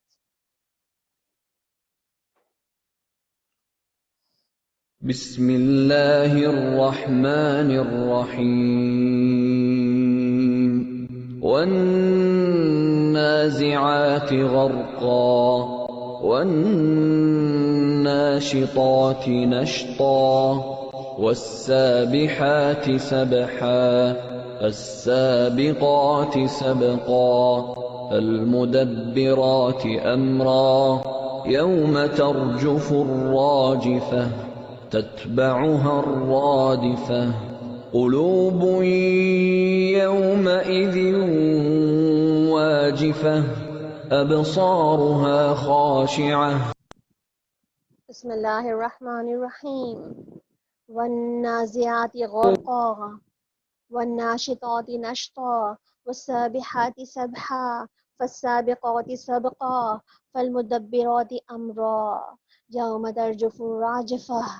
قسم ہے ان فرشتوں کی جو ڈوب کر کھینچتے ہیں اور آہستگی سے نکال لے جاتے ہیں، ان فرشتوں کی جو کائنات میں تیزی سے تیرتے پھرتے ہیں اور حکم بجا لانے میں سبقت کرتے ہیں، پھر اللہ کے حکم کے مطابق انتظام کے معاملات چلاتے ہیں. یہاں پر فرشتوں کی بات ہو رہی ہے، فرشتوں کے کچھ کام ڈسکس کیے جا رہے ہیں کہ فرشتوں کو اللہ تعالیٰ نے کن کن کاموں میں کیسے اپوائنٹ کیا ہوا ہے۔ کچھ فرشتے جو ملک الموت کی ٹیم کے ساتھ ہیں کہ وہ جو ہے وہ انسانی جانوں کو نکالنے کے لیے ہیں، کچھ جو ہے وہ کائنات میں بہت ڈفرینٹ کاموں کے ساتھ ہیں، جیسے کوئی ہمارے کرامن کاتبین ہیں، کوئی ہماری حفاظت کے فرشتے ہیں، کوئی جو ہے وہ ہماری دوسرے کاموں میں ہیلپ کرنے والے فرشتے ہیں، اور اسی طریقے سے کچھ جو ہے وہ کائنات کے بہت سارے انتظامات سنبھالے ہوئے ہیں، آسمانوں کے، پہاڑوں کے، اور بادلوں کے اور بارشوں کے۔ تو اللہ تعالیٰ کیا فرما رہے ہیں یہاں پہ، فرشتوں کے سارے کام بتا رہے ہیں کہ ہر ایک نے اپنے اپنے کاموں کی جگہ پتہ ہے۔ یعنی کہ آپ دیکھیں، ہم انسان کو پتہ ہے کہ ہمارا کیا کام ہے، ویسے ان فرشتوں کو تو ان کا کام پتہ ہے، اور اس لیے اپنے ان کاموں میں ذرا بھی کمی کوتاہی نہیں کرتے۔ جتنے منٹ پہ، جتنے بجے اور جتنے سیکنڈ پہ جو کام کرنا ہوتا ہے وہ اسی لحاظ سے کر رہے ہوتے ہیں، اس میں کوئی کوتاہی نہیں ہوتی۔ جس روز ہلا مارے گا زلزلے کا جھٹکا، اور اس کے پیچھے ایک اور جھٹکا پڑے گا، یعنی قیامت کا دن جب آئے گا تو ہر جھٹکے، زلزلے کے جھٹکے کنٹینیوسلی آنا شروع کریں گے، یہاں تک کہ زمین کو بالکل ختم کر دیا جائے گا۔ کچھ دل ہوں گے جو اس روز خوف سے کانپ رہے ہوں گے، نگاہیں اس کی سہمی ہوئی پر ہوں گی، یعنی قیامت کے دن۔ یہ لوگ کہتے ہیں کیا واقعی ہم پلٹا کر واپس لائے جائیں گے جب ہم کھوکھلی بوسیدہ ہڈیاں بن چکے ہوں گے؟ کہنے لگے یہ واپسی تو بڑی گھاٹے کی ہوگی، حالانکہ یہ بس اتنا ہی کام ہے۔ ایک زور کی ڈانٹ پڑے گی اور یکایک یہ سارے کھلے میدان میں موجود ہوں گے۔ کیا تمہیں موسیٰ علیہ السلام کے واقعے کی خبر پہنچی ہے؟ یعنی آپ دیکھیں، آخری پارے میں بھی موسیٰ علیہ السلام کا قصہ چلا آ رہا ہے کہ جب اس نے جب اس کے رب نے اس کو طویٰ کی مقدس وادی میں پکارا تھا کہ فرعون کے پاس جاؤ، وہ سرکش ہو گیا ہے، اور اس سے کہو کہ تو اس کے لیے تیار ہے کہ پاکیزگی اختیار کرے، یعنی کیا تو کرنے والا ہے پاکیزگی اختیار؟ میں تجھے بتاؤں وہ راہ جس پاکیزہ کی کرتی ہے تجھے، اور میں تمہارے رب کی طرف سے تیری رہنمائی کروں، تو خوف تیرے اندر پیدا ہو گیا۔ اب دیکھیں، یہاں پر اس آخری وقت میں بھی، آخری صورتوں میں بھی ہمیں موسیٰ السلام کے واقعے کی خبر ملتی ہے۔ اس کا مطلب یہ ہے کہ آپ دیکھیں، اللہ کی طرف سے ہدایت ملے تو لوگوں تک ضرور لازمی جائیں، کوئی بھی شخص ہو، چاہے کتنے سے بڑا فرعون کی طرح کا متکبر شخص بھی کیوں نہ ہو، اس کے پاس بھی ضرور جائیں، اور اس کے ساتھ کیا اس کے لیے بتایا گیا تھا، اس کو اچھی اور نرم آواز میں اس سے بات کرنا، اچھی طریقے سے اس کو پازیٹیو میسج جو ہے پہنچانا۔ اس کا مطلب کیا ہوا کہ اللہ کا پیغام لوگوں تک پہنچانے کی ذمہ داری ہمیں آخری دم تک نبھانی ہے۔ اور کس لیے نبھانی ہے؟ تاکہ دوسروں کی ہم رہنمائی کر سکیں، ان کو ہم سیدھے راستے کو دکھا سکیں۔ پھر موسیٰ السلام نے فرعون کے پاس جا کر اس کو نشانیاں دکھائی، مگر اس نے جھٹلا دیا اور نہ مانا، چال بازیاں کرنے لگا، اور پلٹا اور لوگوں کو جمع کر کے اس نے پکارا کہ میں تمہارا سب سے بڑا رب ہوں، یعنی خود کو ہی رب العالی بنا لیا اس نے کہ میں ہی رب ہوں، تو مجھے رب کی ضرورت ہی نہیں ہے۔ آخرکار اللہ نے اسے آخرت اور دنیا کے عذاب میں پکڑ لیا۔ در حقیقت اس میں بڑی عبرت ہے ہر اس شخص کے لیے جو ڈرتا ہو، یعنی کیسے اس کے لیے اللہ تعالیٰ نے عبرت بنا دی کہ دنیا میں بھی عبرت کا نشانہ بنا ہوا ہے موجود ہے، اور آخرت میں بھی عبرت کا نشانہ بنا ہوا ہوگا، اور ساتھ میں ابھی یوم برزخ میں بھی عبرت کا نشانہ بنا ہوا ہے۔ کہتے ہیں کہ آپ صلی اللہ علیہ وسلم نے اس کو دیکھا کہ یوم برزخ میں کہ وہ کس طرح سے جو ہے وہ اپنی تمام قوم کو جہنم کی طرف ہانک کر لے کے جاتا ہے۔ اس کا مطلب کیا ہوا کہ اللہ تعالیٰ فرما رہے ہیں جس نے جو دنیا میں تکبر کرے، جو دنیا میں بڑا بن کے رہے، اللہ کی بات نہ مانے، اللہ کے کلمے کو جھٹلا دے، اس کے ساتھ کوئی انجام بہترین نہیں ہے پھر آخرت میں۔ کیا تم لوگوں کی تخلیق زیادہ مشکل کام ہے یا آسمان کی؟ اللہ نے اس کو بنایا ہے، یعنی کہ دنیا بنانا تو زیادہ مشکل کام ہے نا، کہ پہاڑ بنا دیے، پہاڑ کے اندر معدنیات رکھ دی، پتہ نہیں کیا کچھ رکھ دیا، پھر سمندر بنا کے اس میں کیا کچھ رکھ دیا، زمین بنا کے اس میں کیا کچھ رکھ دیا، پھر اتنی مخلوق اتنی تعداد میں پھیلا دی، ہر ایک کی تعداد، اتنے درخت، اتنی کیا کچھ ہے اس کے اندر۔ اللہ تعالیٰ کیا فرما رہے، یہ سارا مشکل کام تھا، یہ ایک انسان کو بنانا مشکل کام تھا۔ تو کیا مطلب، آپ کا جواب کیا ہوگا؟ انسان کو بنانا زیادہ آسان کام تھا نا۔ تو اللہ تعالیٰ کیا فرما رہے ہیں کہ کیا لوگوں نے یہ سمجھ لیا ہے کہ تاکہ تخلیق زیادہ مشکل کام ہے یہ آسمان؟ تو اللہ نے اس کو بنایا ہے، اس کی چھت خوب اونچی اٹھائی ہے، اور کیسے آپ دیکھیں نا، بغیر پلر کے اتنی بڑی چھت اٹھائی ہوئی ہے، اس کا توازن قائم کیا، اس کی رات کو ڈھانکا ہے اور اس کے دن کو نکالا ہے، اس کے بعد زمین کو اس نے بچھایا اور اس کے اندر سے اس کا پانی اور چارہ نکالا، اور پہاڑ اس میں گاڑ دیے سامان زندگی کے طور پر تمہارے لیے اور تمہارے مویشیوں کے لیے۔ پھر جب وہ ہنگامہ عظیم برپا ہوگا، یوم یتذکر الانسان ما سعی، جس روز انسان اپنا کیا دھرا یاد کرے گا، اور ہر دیکھنے والے کے سامنے دوزخ کھول کر رکھ دی جائے گی۔ تو جس نے سرکشی کی تھی دنیا اور اور دنیا کی زندگی کو ترجیح دی تھی، دوزخ ہی اس کا ٹھکانہ ہوگی۔ اور جس نے اپنے رب کے سامنے کھڑے ہونے کا خوف کیا تھا اور نفس کو بری خواہشات سے باز رکھا تھا، جنت اس کا ٹھکانہ ہوگی۔ اور یہ لوگ تم سے پوچھتے ہیں کہ آخر وہ گھڑی کب آ کے ٹھہرے گی، تمہارا کیا کام اس وقت کے بارے میں بتاؤ۔ یعنی کہ اتنا قیمتی میسج ہے، اس کے بجائے کہ تم میسج پہ فوکس کرو، کیا پوچھتے ہو آخر وہ دن کب آئے گا، وہ دن کب ہوگا، کیسا ہوگا۔ اب دیکھیں یہ میٹر اتنا امپورٹنٹ نہیں کہ کب آئے گا اور کیسا ہوگا، اصل میٹر کیا کہ تم نے اس دن کی تیاری کیا کر رکھی ہے۔ جیسے ایک دفعہ ایک صحابی نے پوچھا آپ اعظم کی قیامت کب آئے گی، تو آپ نے پوچھا کیا تیاری ہے تمہاری، تو اس نے کہا یا رسول اللہ تیاری تو اتنی بہت زیادہ میری کچھ بھی نہیں ہے، ہاں مگر بس یہ ہے کہ میں اللہ سے اس کے رسول سے محبت بہت کرتا ہوں۔ تو آپ نے فرمایا کہ تم اسی کے ساتھ ہوگے جس سے تم محبت کرتے ہو۔ اس کا مطلب ہے کہ تیاری تو ہماری کچھ بھی نہ ہو اور ہم سے اس دن کے بارے میں بحث اور گفتگو کرتے رہے کہ کب آئے گی قیامت، کیسی ہوگی قیامت، آئے گی تو کیا ہوگا اور کیا ہوگا۔ اصل کام کیا ہے، اس قیامت کے دن قائم ہو جانے کے بعد جو وہاں فیصلے ہوں گے، اس کے بعد جو وہاں پہ کام ہوں گے، اس پہ فوکس کریں کہ کیا اس کے لیے اپنی تیاری ہے کہ نہیں۔ اس کا علم تو اللہ پر مکمل ہے، یعنی اس کا علم تو اللہ ہی جانتا ہے کہ وہ کون سا دن ہوگا۔ اور آپ دیکھیں ہم اتنی قیامت کے آنے کی پر اتنی باتیں اور اتنے جھگڑے اور اتنی چیزیں کر رہے ہوتے ہیں، کیا ہم میں سے ہر ایک کی جب موت آتی تو وہ قیامت نہیں ہوتی، وہ بھی تو قیامت ہی ہوتی ہے نا ایک طرح کی، فیصلہ کر دیا جاتا ہے اسی وقت ہی۔ تم صرف خبردار کر دینے والے ہو ہر اس شخص کو جو اس کا خوف کرتا ہو۔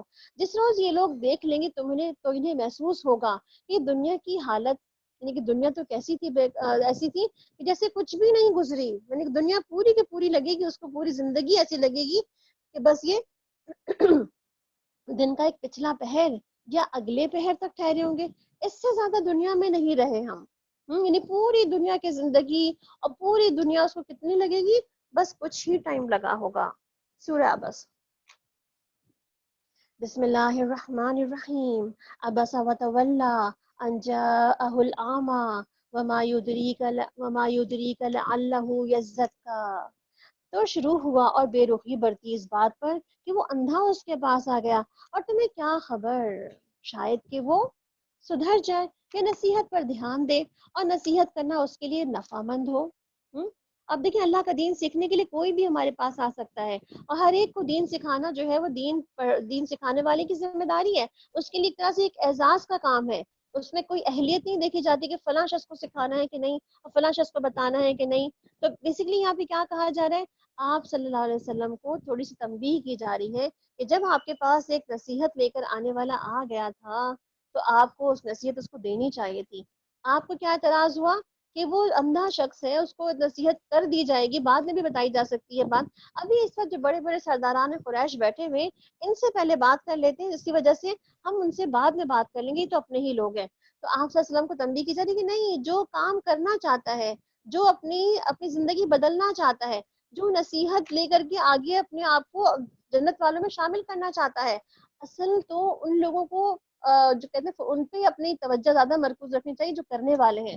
جو ابھی تک دین پر آئے نہیں ہیں اور صرف آپ کوشش کر رہے ہیں دین پہ لانے کی، تو وہ کیا ہے، ان کا بھی مرتبہ ضرور ہے کہ ان کو بھی دعوت دی جاتی رہے، مگر ساتھ میں کیا ہے کہ ان کا پیغام ان سے زیادہ ضروری نہیں کہ جو کام کرنے والا ہے، جو چل پڑا ہے اس راستے پر۔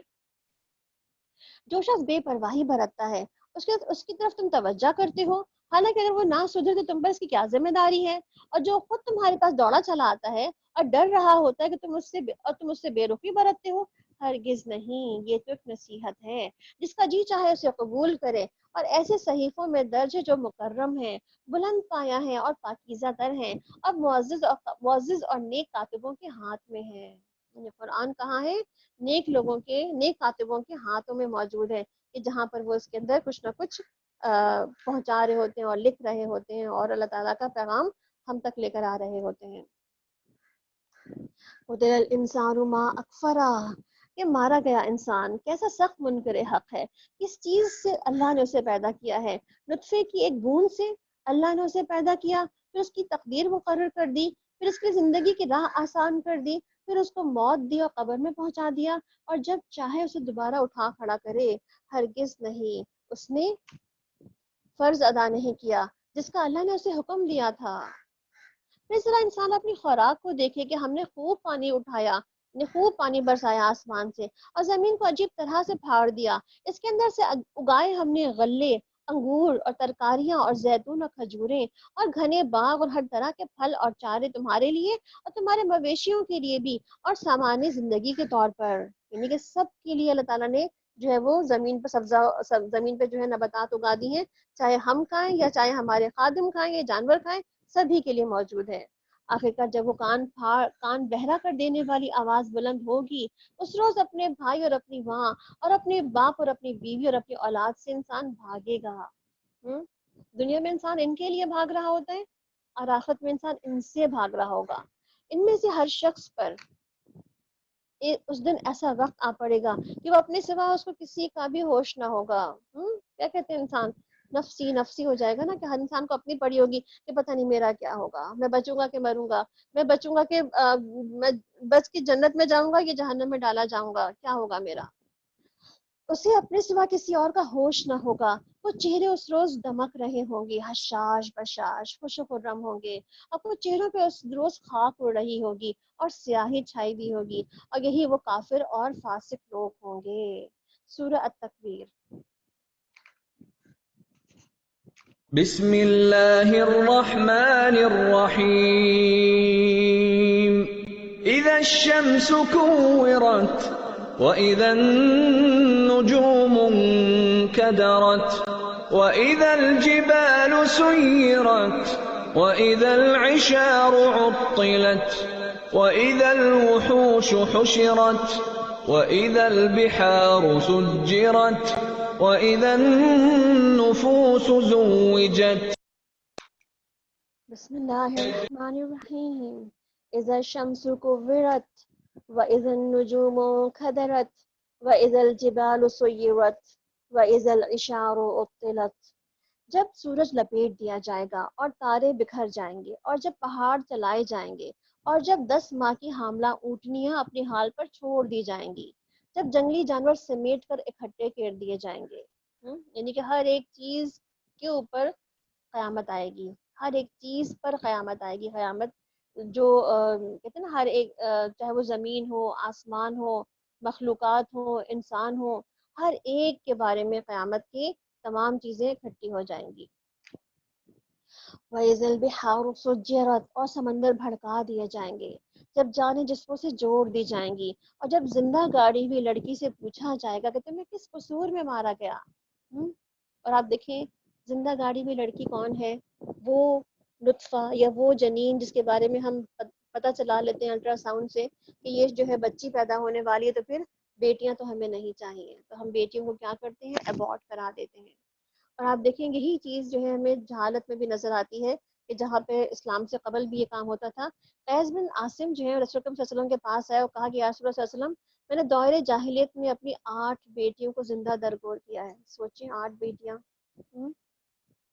زندہ دفن کر دیا ان کو، اور ایک کے بعد ایک آپ نے فرمایا کہ ان کے بدلے ایک غلام آزاد کرو، اور ایک ایک کے عوض اس نے کہا کہ میں اونٹوں والا ہوں، میرے غلام نہیں ہے میرے پاس، تو آپ نے فرمایا کہ ہر ایک کے بدلے میں ایک اونٹ کو آزاد کر دو۔ پھر وہ شخص مسلمان ہو گیا تھا، اس نے کہا اس کے گناہ بھی معاف ہو گئے تھے، لیکن پھر بھی آپ صلی اللہ علیہ وسلم نے اس کو اونٹ کا بطور کفارہ دینے کا حکم دیا، یعنی کہ یہ تو اس نے جاہلیت میں کام کیا تھا، اسلام میں نہیں کیا، مگر پھر بھی آپ نے فرمایا کہ کیونکہ اتنا قبیح عمل ہے یہ کہ کسی انسان اپنے زندہ بچے کو قتل کر دے، زندہ بچے کو زندہ زمین میں گاڑ دے، یہ بہت ہی قبیح عمل ہے۔ تو اس لیے آپ نے فرمایا کہ اسلام لانے کے بعد بھی تمہیں ان تمام بچوں کو کفارہ دینا چاہیے۔ یہاں پہ کیا پتہ چلتا ہے کہ یہاں نہ صرف یہ کہ وہ عمل کہ بعض اوقات پتہ چل جائے الٹرا ساؤنڈ کے ذریعے سے تو ہم ایسی دوائیاں کھا کر اپنے بچوں کو ابورٹ کر لیں، یا ہم ایسا خیال ہی نہ رکھیں اس کا اور اس کو مرنے کے لیے چھوڑ دیں، اور یا تو پھر ہم اس کو پیدا کرنے کے بعد اس کے ساتھ یہ سلوک کریں کہ مرنے کے لیے چھوڑ دیں، یعنی کہ ہم اپنے بچوں کے ساتھ دنیا میں بہت سلوک اس طرح سے کر رہے ہوتے ہیں کہ بیٹیاں ہمیں نہیں چاہیے، ہمیں تو بیٹے ہی چاہیے ہوتے ہیں۔ اور جب اعمال نامہ کھولے جائیں گے، آسمان کا پردہ ہٹا دیا جائے گا، جب جہنم دہکائی جائے گی اور جب جنت قریب لے آئی جائے گی، اس وقت ہر شخص کو معلوم ہو جائے گا کہ وہ کیا لے کر آیا ہے۔ بس نہیں، میں قسم کھاتا ہوں پلٹنے اور چھپ جانے والے تاروں کی، اور رات کی جب کہ وہ رخصت ہونے والی ہو، اور صبح کی جب اس نے سانس لیا، یہ ایک فی الواقع ایک بزرگ اور پیغامبر کا قول ہے جو بڑی توانائی رکھتا ہے، عرش والے کے ہاں نہایت بلند تر ہے، اور وہاں اس کا حکم مانا جاتا ہے، وہ بااعتماد ہے اور اے اہل مکہ تمہارا رفیق مجنون نہیں ہے، اس نے اس پیغامبر کو روشن افق پر دیکھا تھا. یعنی کہ یہاں پر جبریل علیہ السلام کی بات ہو رہی ہے کہ کس طرح جبریل علیہ السلام کو اللہ تعالیٰ نے جو ہے اتنا طاقتور فرشتہ بنایا ہے کہ جو زمین پر آتے ہیں اور اپنا اللہ کا پیغام اپنے بندوں تک پہنچاتے ہیں. تو کہا جا رہا ہے کہ آپ وسلم نے ان کو کب دیکھا تھا؟ پیچھے میں سدرہ منتہا کی بات پڑی کہ وہاں پہ دیکھا تھا جبریل علیہ السلام کو. پھر جب جبریل علیہ السلام کو جب دوسری وحی نازل ہوئی تھی افق پہ تمام موجود تھے سورہ مدثر سے پہلے، تو وہاں دیکھا تھا آپ وسلم نے. تو یہ کہا جا رہا ہے کہ آپ وسلم نے جبریل علیہ السلام کو ان کی اصل حالت میں 2 بار دیکھا ہے اس طرح سے. اور وہ غیب کے اس علم کو لوگوں تک پہنچانے کے معاملے میں بخیل نہیں ہے. یہ کسی شیطان مردود کا قول نہیں. پھر تم لوگ کدھر چلے جا رہے ہو؟ یہ تو سارے جہان والوں کے لیے ایک نصیحت ہے، اور تم میں سے ہر اس شخص کے لیے جو راہ راست پر چلنا چاہتا ہو، اور تمہارے چاہنے سے کچھ نہیں ہوتا جب تک کہ اللہ رب العالمین ہی نہ چاہے. سورہ الانفطار. بسم اللہ الرحمن الرحیم. اذا السماء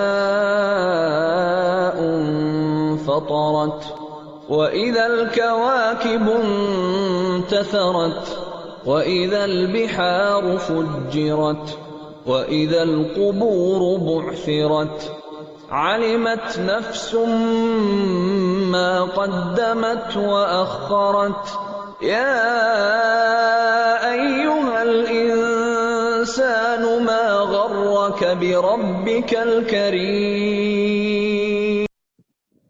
بسم اللہ الرحمن الرحیم. اذا السماء انفطرت واذا الكواكب انتثرت واذا البحار فجرت واذا القبور بعثرت. جب آسمان پھٹ جائے گا اور جب تارے بکھر جائیں گے، جب سمندر پھاڑ دیے جائیں گے، جب قبریں کھول دی جائیں گی، اس وقت ہر شخص کو اس کا اگلا اور پچھلا سب کیا دھرا معلوم ہو جائے گا. یعنی کہ ہر چیز پتہ چل جائے گی.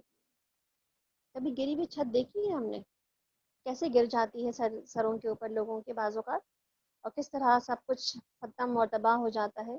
تو اللہ تعالیٰ کیا فرما رہے ہیں کہ کس طرح پوری زمین کی چھت گر پڑے گی. اے انسان، کس چیز نے تجھے اس رب کریم کی طرف سے دھوکے میں ڈال دیا جس نے تجھے پیدا کیا، تجھے نک سک سے درست کر دیا، تجھے متناسب بنایا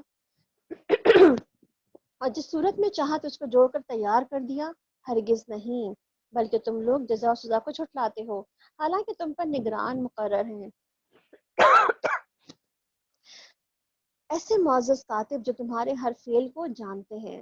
یقیناً نیک لوگ مزے میں ہوں گے، بے شک بدکار لوگ جہنم میں جائیں گے. جزا کے دن وہ اس میں داخل ہوں گے اور اس میں سے ہرگز نہیں غائب ہو سکیں گے، یعنی بھاگ نہ سکیں گے. اور کیا تم جانتے ہو کہ وہ جزا کا دن کیا ہے؟ وہاں تمہیں کیا خبر کہ وہ جزا کا دن کیا ہے. یہ وہ دن ہے جب کسی شخص کے لیے کچھ بھی کرنا کسی کے لیے بس میں نہ ہوگا. فیصلہ اس دن بالکل اللہ کے ہی اختیار میں ہوگا.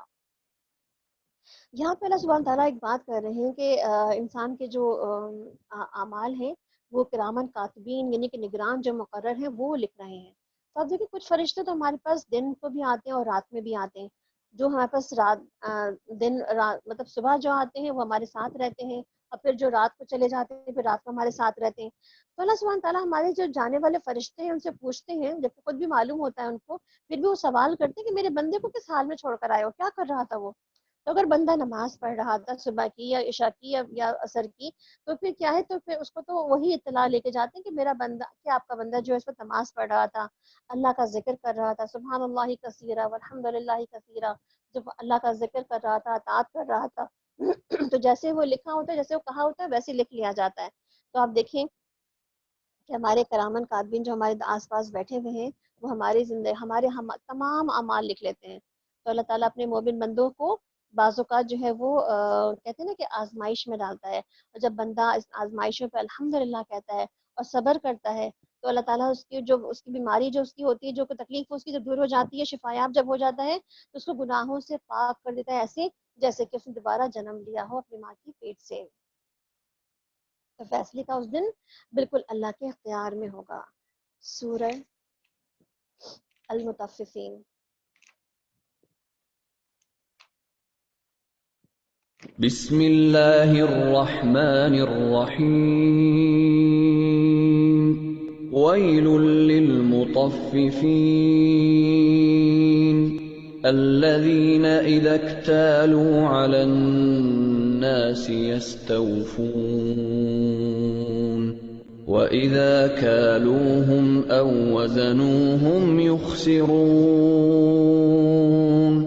أَلَا يَظُنُّ أُولَئِكَ أَنَّهُمْ مَبْعُوثُونَ لِيَوْمٍ عَظِيمٍ يَوْمَ يَقُومُ النَّاسُ لِرَبِّ الْعَالَمِينَ. بسم اللہ الرحمن الرحیم ویل للمطففین. تباہی ہے اس روز ڈنڈی مارنے والوں کے لیے. مطففین کہتے ہیں کم تولنے والے، یعنی کہ لوگوں کو گھاٹا دینے والے لوگ، لوگوں کو نقصان دینے والے لوگ. تو کیا کہا جا رہا ہے کہ تباہی ہے اس روز ڈنڈی مارنے والوں کے لیے، جن کا حال یہ ہے کہ جب لوگوں سے لیتے ہیں تو پورا پورا لیتے ہیں، اور جب ان کو ناپ تول کر دیتے ہیں تو انہیں گھاٹا دیتے ہیں. کیا یہ لوگ نہیں سمجھتے کہ ایک بڑے دن یہ اٹھا کر لائے جانے والے ہیں، اس دن جب کہ سب لوگ رب العالمین کے سامنے کھڑے ہوں گے؟ یعنی کہ کیا یہ بھول جاتے ہیں کہ آج یہ جو کچھ تولنے میں کچھ پاؤ یا کچھ گز جو ہے وہ چھپا لیتے ہیں یا چرا لیتے ہیں اس میں سے، تو کیا سمجھتے ہیں کہ کیا اس کو کوئی اور ریکارڈ نہیں لکھ رہا، کوئی اور نہیں جان رہا کہ تم نے کیا کیا ہے کسی کے ساتھ، کس کو کیا تم نے جو ہے وہ اس کا پیسے زیادہ لے کر کے اس کو سامان کم دیا ہے؟ تو اللہ تعالیٰ یہاں پہ کیا فرما رہے، انسان ڈنڈی ہی مارتا ہے، کم ہی تولتا ہے، کم ہی لوگوں کو دیتا ہے، نقصان دیتا ہے لوگوں کو، اور یہ بھول جاتا ہے کہ جس دن رب العالمین وہ دن قائم کریں گے تو اس دن ان سارے حساب کتاب کا بھی فیصلہ ہو جائے گا. ہرگز نہیں، یقیناً بدکاروں کا نامہ اعمال قید خانے کے دفتر میں ہے. اور تمہیں کیا معلوم کہ وہ قید خانے کا دفتر کیا ہے؟ ایک کتاب ہے لکھی ہوئی. تباہی ہے اس روز جھٹلانے والوں کے لیے جو روز جزا کو جھٹلاتے ہیں. اسے انہیں جھٹلاتا ہے مگر ہر وہ شخص جو حد سے گزر جانے والا اور بدعمل ہے. جب اسے ہماری آیات سنائی جاتی ہیں تو کہتا ہے کہ اگلے وقتوں کی کہانیاں ہیں. ہرگز نہیں، بلکہ دراصل ان لوگوں کے دلوں پر ان کے برے اعمال کا زنگ چڑھ گیا ہے. ہرگز نہیں، بالیقین اس روز یہ اپنے رب کی دید سے محروم کر دیے جائیں گے. یعنی کتنی بڑی نعمت اس دن ہوگی اپنے رب کا دیدار کرنے کی، اس دن ان کو رب کا دیدار ہی نہ ملے گا. پھر یہ جہنم میں جا پڑیں گے. پھر ان سے کہا جائے گا کہ وہی چیز ہے جس کو تم جھٹلایا کرتے تھے. ہرگز نہیں، بے شک نیک آدمیوں کو نامہ اعمال بلند پایا لوگوں کے دفتر میں ہے. اور تمہیں کیا خبر کہ وہ بلند پایا لوگوں کا دفتر کیا ہے؟ ایک لکھی ہوئی کتاب جس کی نگہداشت مقرب فرشتے کرتے ہیں. علیین میں نام درج کرانے کے لیے کیا کرنا پڑتا ہے؟ عمر رضی اللہ عنہ سے کعب نے پوچھا کہ اعلیٰ جنتی کے کیا احوال ہوں گے؟ بتایا گیا کہ ایسی جنت کی جس کے کسی آنکھ نے دیکھا نہیں، اور اللہ نے ایسا گھر تیار کر رہا ہے جس میں کوئی میوے اور پھل اور بیویاں بھی ہیں، اور ایسی چیزوں کو مہر لگا کر چھوڑ دی ہے، یعنی کہ مخلوق سے پہلے کسی اور نے بھی نہیں دیکھا ہوگا ان کو، نہ کسی جبریل فرشتے نے، نہ کسی اور نے، کسی نے بھی نہ دیکھا ہوگا. اور اس کا نامہ اعمال اس وقت علیین میں لکھا ہوگا. وہ اس میں سے نکلے گا اور اپنی بادشاہت پہ چلے گا تو جنت کے سارے خیمے اس میں سے روشن ہو جائیں گے، اس کی خوشبو سے سارے خوش ہو جائیں گے. وہ کہیں گے یہ خوشبو تو علیین والی ہے، یہ تو اپنی بادشاہت کی وہ سیر کر رہا ہوگا اس کے اندر. اس کا مطلب ہے کہ جو علیین میں جن لوگوں کا نامہ اعمال لکھا ہوگا ان کے لیے کیا ہے، بیسکلی اللہ سبحانہ تعالیٰ دنیا کے برابر ان کے لیے سلطنت کا سامان رکھیں گے کہ جہاں پہ وہ ٹھہرے گا، چلے گا اور پھرے گا، اور اپنا نامہ اعمال اس میں لکھا ہوگا. نبی صلی اللہ علیہ وسلم نے فرمایا کہ ایک نماز کے بعد دوسری نماز اس طرح ہو کہ درمیان میں کوئی لغو بات نہ ہو، تو اس کے عمل سے اس کا نام علیین میں درج ہو جاتا ہے. یعنی کہ ہم سب بھی اپنا نام علیین میں درج کروا سکتے ہیں اس طرح سے کہ اپنی ایک نماز کے بعد دوسری نماز کے درمیان میں کوئی لغویات نہ دیکھیں، نہ سنیں، نہ کریں. تو پھر انشاءاللہ آپ دیکھیں لغویات سے جب بچنا شروع کر دیں گے تو آپ کا علیین میں نام لکھ دیا جائے گا. اور جیسے ہی آپ دوبارہ لغویات میں پڑ جائیں گے تو علیین میں نام جو ہے جس طرح شامل کیا جاتا ہے ایسے ہی ہٹا بھی لیا جاتا ہے. بے شک نیک لوگ بڑے مزے میں ہوں گے، اونچی مسندوں پر بیٹھے نظارے کر رہے ہوں گے. ان کے چہروں پر تم خوشحالی کی رونق محسوس کرو گے. ان کو نفیس ترین سربند شراب پلائی جائے گی، یعنی کہ سیلڈ نیکٹر ہوگی جس پہ مشک کی مہر لگی ہوئی ہوگی. یعنی کہ اس کی جو سیلڈ ہے، سیلڈ میں بھی کتنی خوشبو ہوگی.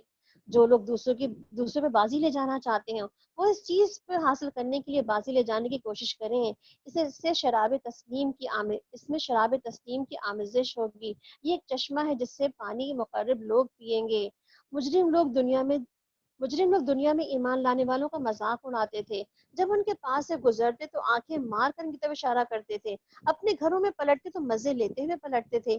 جب انہیں دیکھتے تو کہتے کہ یہ بہکے ہوئے لوگ ہیں، حالانکہ وہ سب ان پر نگران بنا کر نہیں بھیجے گئے تھے. آج ایمان لانے والے کفار پر ہنس رہے ہوں گے، مسندوں پر بیٹھے ہوئے ان کا حال دیکھ رہے ہوں گے کہ مل گیا نا کافروں کو ان کی حرکتوں کا ثواب، وہ کیا کچھ کرتے رہے تھے. تو دین کے کام بعض اوقات کرتے ہوئے انسان اپنے آپ کو بھلا دیتا ہے، اور ایسا بھلاتا ہے کہ لوگ جو ہیں وہ آپ کو کہتے ہیں کہ یہ تو بیچارہ غریب فقیر اور مسکین ہی بن کے رہ گیا ہے. تو کیا کہا جاتا ہے، جیسے اساد صفا والوں کو کیا کہا گیا کہ ان کے پاس تو کچھ ہے ہی نہیں، کپڑے پہننے کو نہیں، کھانے کو نہیں ہے ان کے اوپر. تو دین کے لیے بعض اوقات بڑی بڑی قربانیاں بھی دے دیں تو یہ سوچیں کہ اللہ سبحانہ وتعالیٰ اس کی اس قربانیوں کو رائے گا جانے نہیں دے گا انشاءاللہ. الحمدللہ ہمارا آج کا ٹارگٹ اتنا ہی تھا. الحمدللہ انشاءاللہ کل اس کو مکمل کریں گے اپنے پارے کو، اور اس کے بعد پھر انشاءاللہ وہ لذیذ دعا ہوگی. تو آپ میں سے جو لوگ بھی کل مزید کسی اور کو شامل کرنا چاہیں، لانا چاہیں، اور اپنے ہی یا پھر اپنے گھروں میں ہی اپنے گھر میں بھی اپنے بچوں کو یا اپنے ہسبینڈ کو یا اپنے باقی بہن بھائیوں کو اکٹھا کرنا چاہیں یا سب مل کے بیٹھ کے سننا چاہیں تو آپ سب بیٹھ کے بھی انشاءاللہ سن سکتے ہیں. اور انشاءاللہ اتنا ہی ٹائم ہمارا کل ہوگا اس میں بھی، اور ہم اپنا پارا بھی مکمل کریں گے انشاءاللہ. پھر دعا بھی ہوگی، پھر آگے کی بھی کچھ پلاننگ بھی انشاءاللہ آپ کے ساتھ شیئر کریں گے. جزاکم اللہ خیرا کثیر. سبحانک اللہم و بحمدک، اشہد ان لا الہ الا انت، استغفرک و اتوب الیک. السلام علیکم ورحمۃ اللہ وبرکاتہ.